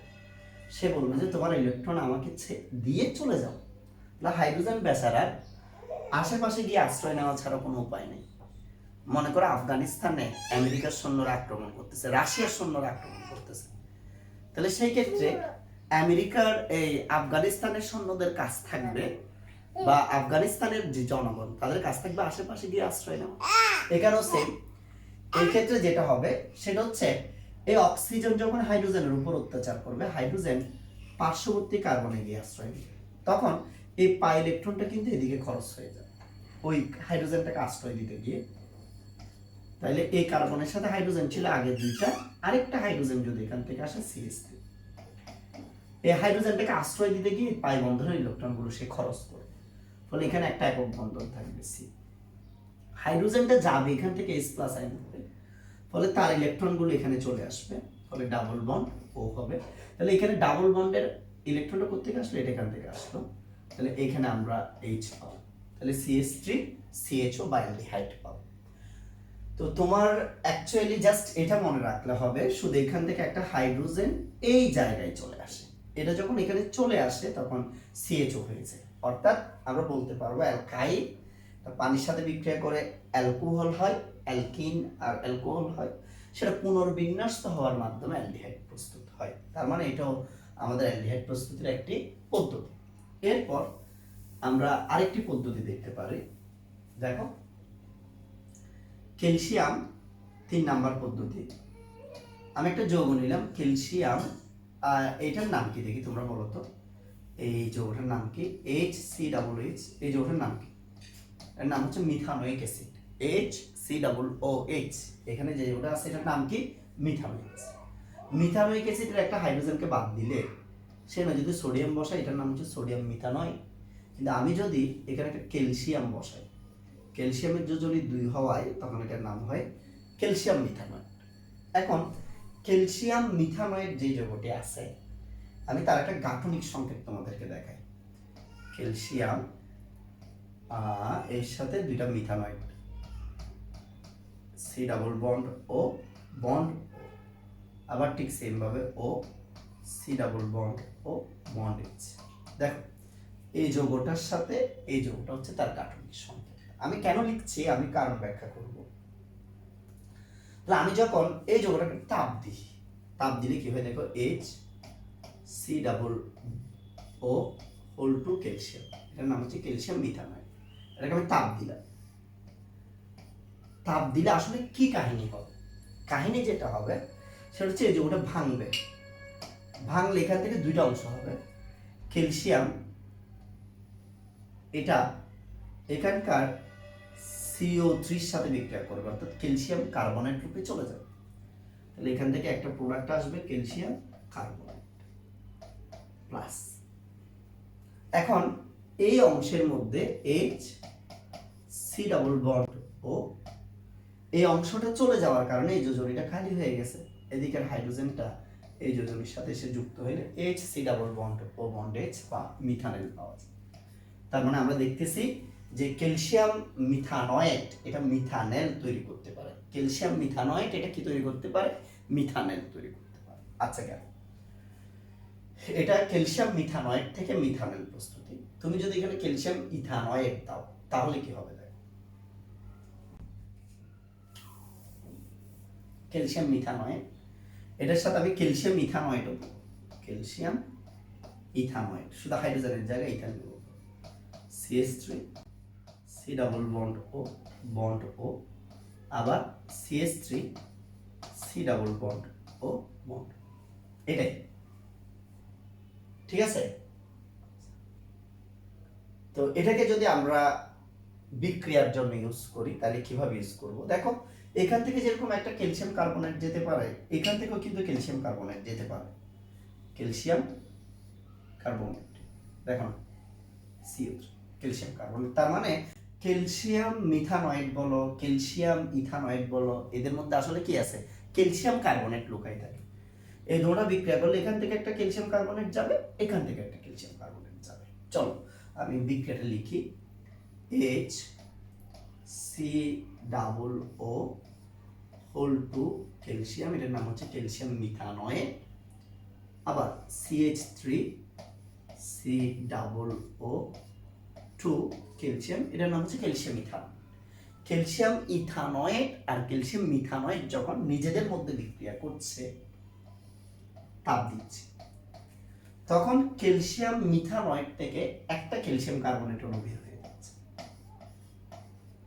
সেম ভাবে ক্যালসিয়াম ইথানয়েড থেকেও একটা ক্যালসিয়াম কার্বনেট অণু বের হয়ে যাচ্ছে।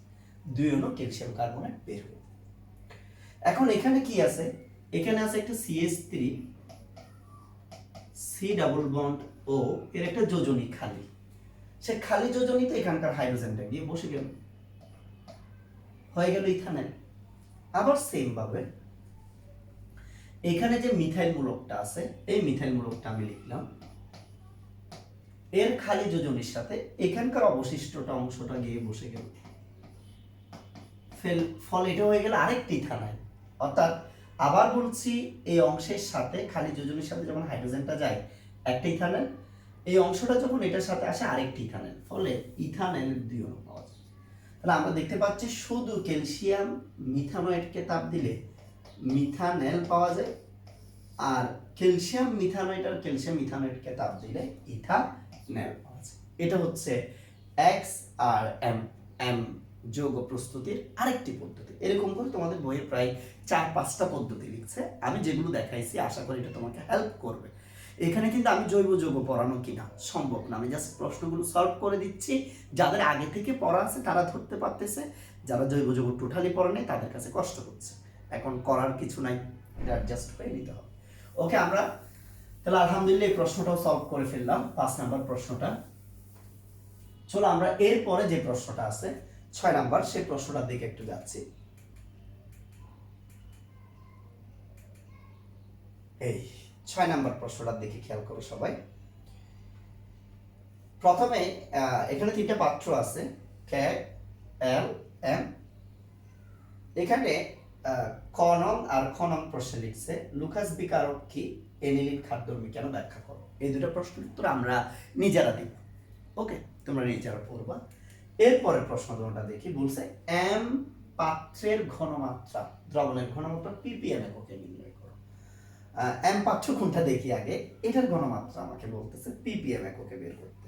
ভালো, তাইলে আমি প্রশ্নটা একটু নোট করতে হবে আসলে আমার। এখানে গ নাম্বার প্রশ্নটা আমার কাছে যেটা চাচ্ছে সেটা হচ্ছে এম পাত্রের ঘনমাত্রা ppm এককে। আচ্ছা, ঘ নাম্বারে আমার কাছে ওরা চাচ্ছে এম পাত্রের দ্রবণে দ্বারা, এম পাত্রের দ্রবণ দ্বারা কে প্লাস এল পাত্রের মিশ্র দ্রবণ প্রশমন সম্ভব কিনা বিশ্লেষণ করব।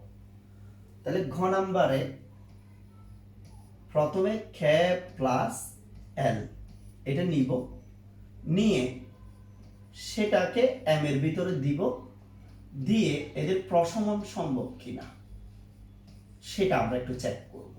এটাই হচ্ছে গ নং আর ঘ নং প্রশ্ন। চলো বিসমিল্লাহ করে আল্লাহর নাম নিয়ে শুরু করি। প্রথমে আমি গ নং প্রশ্নটা একটু সলভ করব। গ নং প্রশ্নটা আমি নিলাম, এটা গ নং প্রশ্ন। ওকে, আচ্ছা,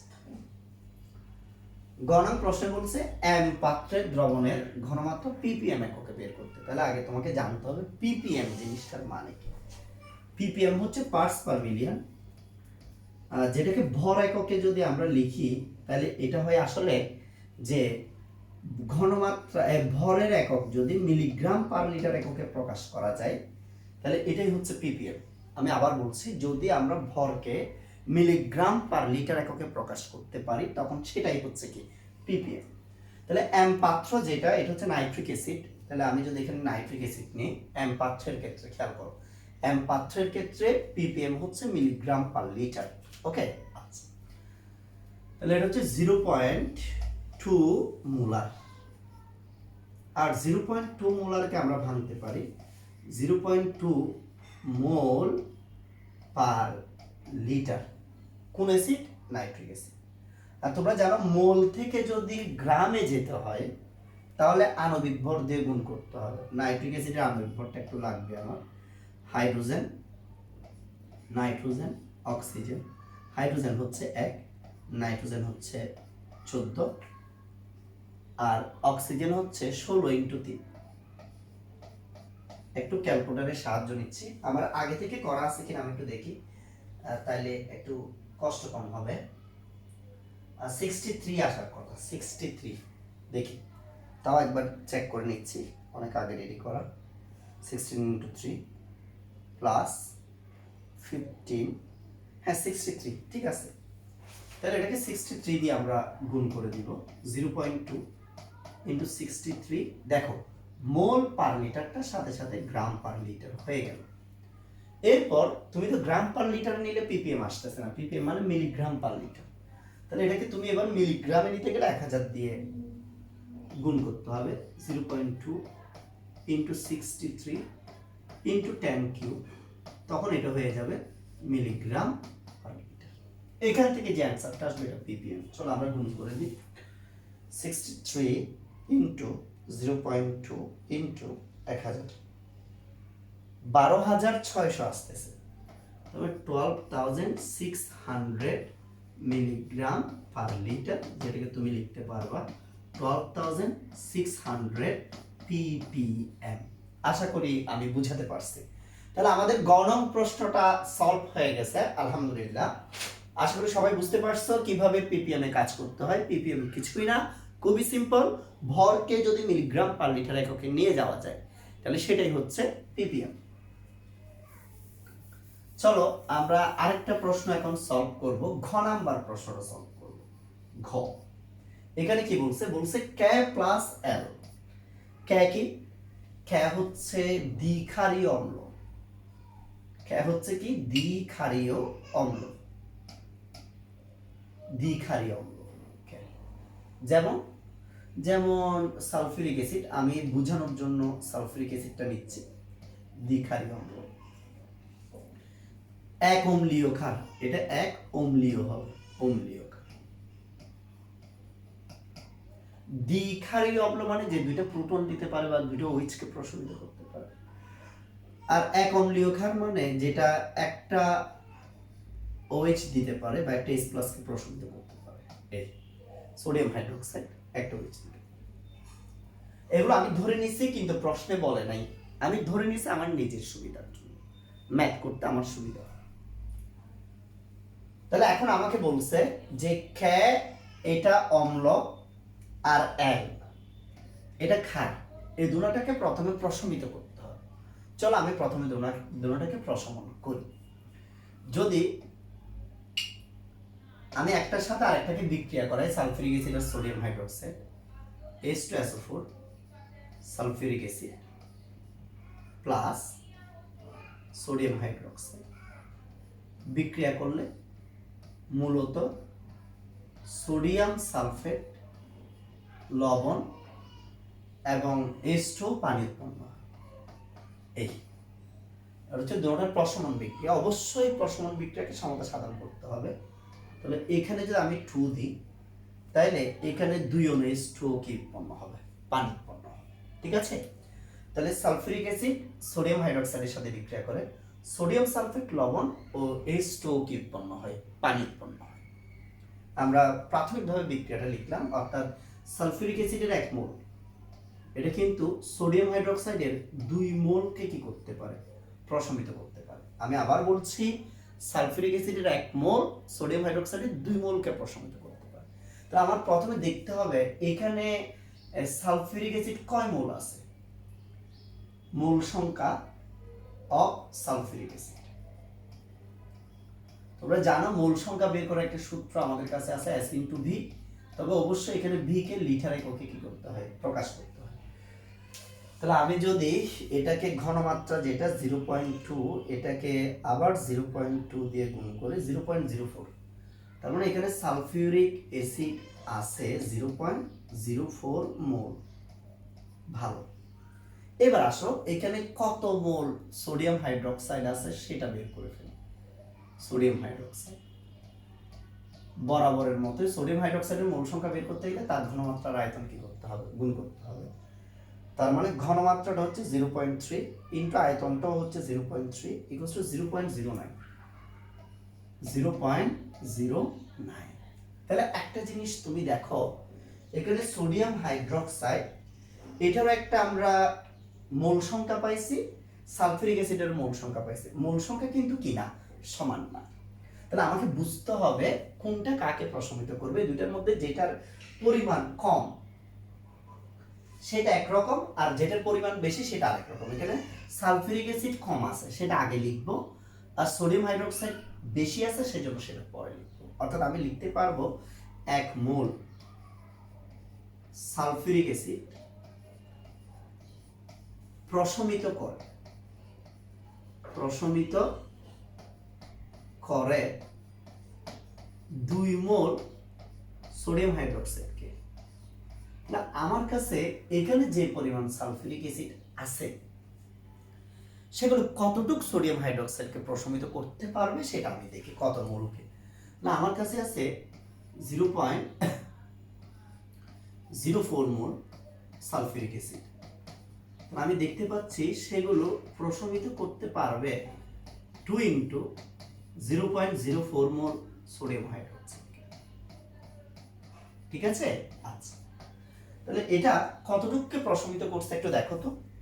2 ইনটু 0.04, 0.08 মোল, 0.08 মোল সোডিয়াম হাইড্রোক্সাইড এতটুকুকে প্রশমিত করতে পারবে। তার মানে সোডিয়াম হাইড্রোক্সাইড আছে 0.09, যখন তুমি কে এবং এল কে মিশ্রিত করবা, মিশ্রিত করার পর এখানকার সবগুলো অ্যাসিড মিলে এই সবগুলো ক্ষারকে প্রশমিত করতে পারবে না, পারবে 0.08 কে।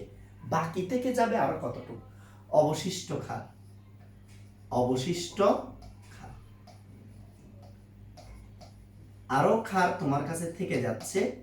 0.09 থেকে এটা বিয়োগ করো, 0.09 মাইনাস 0.08 ইকুয়ালস টু 0.01 মোল। এতটুক ক্ষার থেকে যাবে, মানে ক্ষে এবং এল এই দুইটা দ্রবণের মিশ্রণটা ক্ষারীয়। ঠিক আছে? আচ্ছা, এটা যেহেতু ক্ষারীয়, সেটাকে যদি তুমি পূর্ণ প্রশমন করতে চাও, এবার এম পাত্রের ভেতরে তাকে মিক্স করো। এম কিন্তু অ্যাসিড, তাহলে এখানে আরেকটা নতুন ক্লাইম্যাক্স কি হচ্ছে, সৃষ্টি হচ্ছে। সেটা কি? সেটা হচ্ছে এই মিশ্রিত যে দ্রবণটা পাইছি তার সাথে এম যোগ করবো, মানে এখানে এতটুকু ক্ষার আছে, সোডিয়াম হাইড্রোক্সাইড। এটা এবার নাইট্রিক অ্যাসিড দ্বারা কি হবে? প্রশমন শুরু হয়, নাইট্রিক অ্যাসিড। তাহলে এটা সোডিয়াম নাইট্রেট লবণ আর H2O পানি উৎপন্ন করবে। এখান থেকে মজার বা ইন্টারেস্টিং ব্যাপার হচ্ছে সোডিয়াম হাইড্রোক্সাইডের 1 মোল এটা কিন্তু নাইট্রিক অ্যাসিডের 1 মোলকে প্রশমিত করে। ফলে এখানে নাইট্রিক অ্যাসিড কত মোল আছে সেটা বের করতে পারলে হয়ে যাবে। নাইট্রিক অ্যাসিড কত মোল আছে, চলো তার একটা হিসাব বের করি। সেটা বের করতে গেলে N অফ নাইট্রিক অ্যাসিড লিখতে হবে। ভেরি সিম্পল, জাস্ট এটাকে এটা দিয়ে গুণ করো। তবে আয়তন অবশ্যই লিটারে বসাইতে হবে। তাহলে 0.2 ইন্টু এটাকে যদি আমি গুণ করি 0.05 আসবে। ঠিক আছে?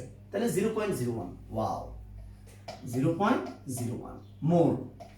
তুমি একটা জিনিস খেয়াল করছো, এখানে নাইট্রিক অ্যাসিড আছে 0.01 মোল, আর তোমার কাছে অবশিষ্ট ক্ষারও আছে কি 0.01 মোল। তাহলে ঠিক যতটুক ক্ষার আছে বরাবর ততটুক অ্যাসিড আছে।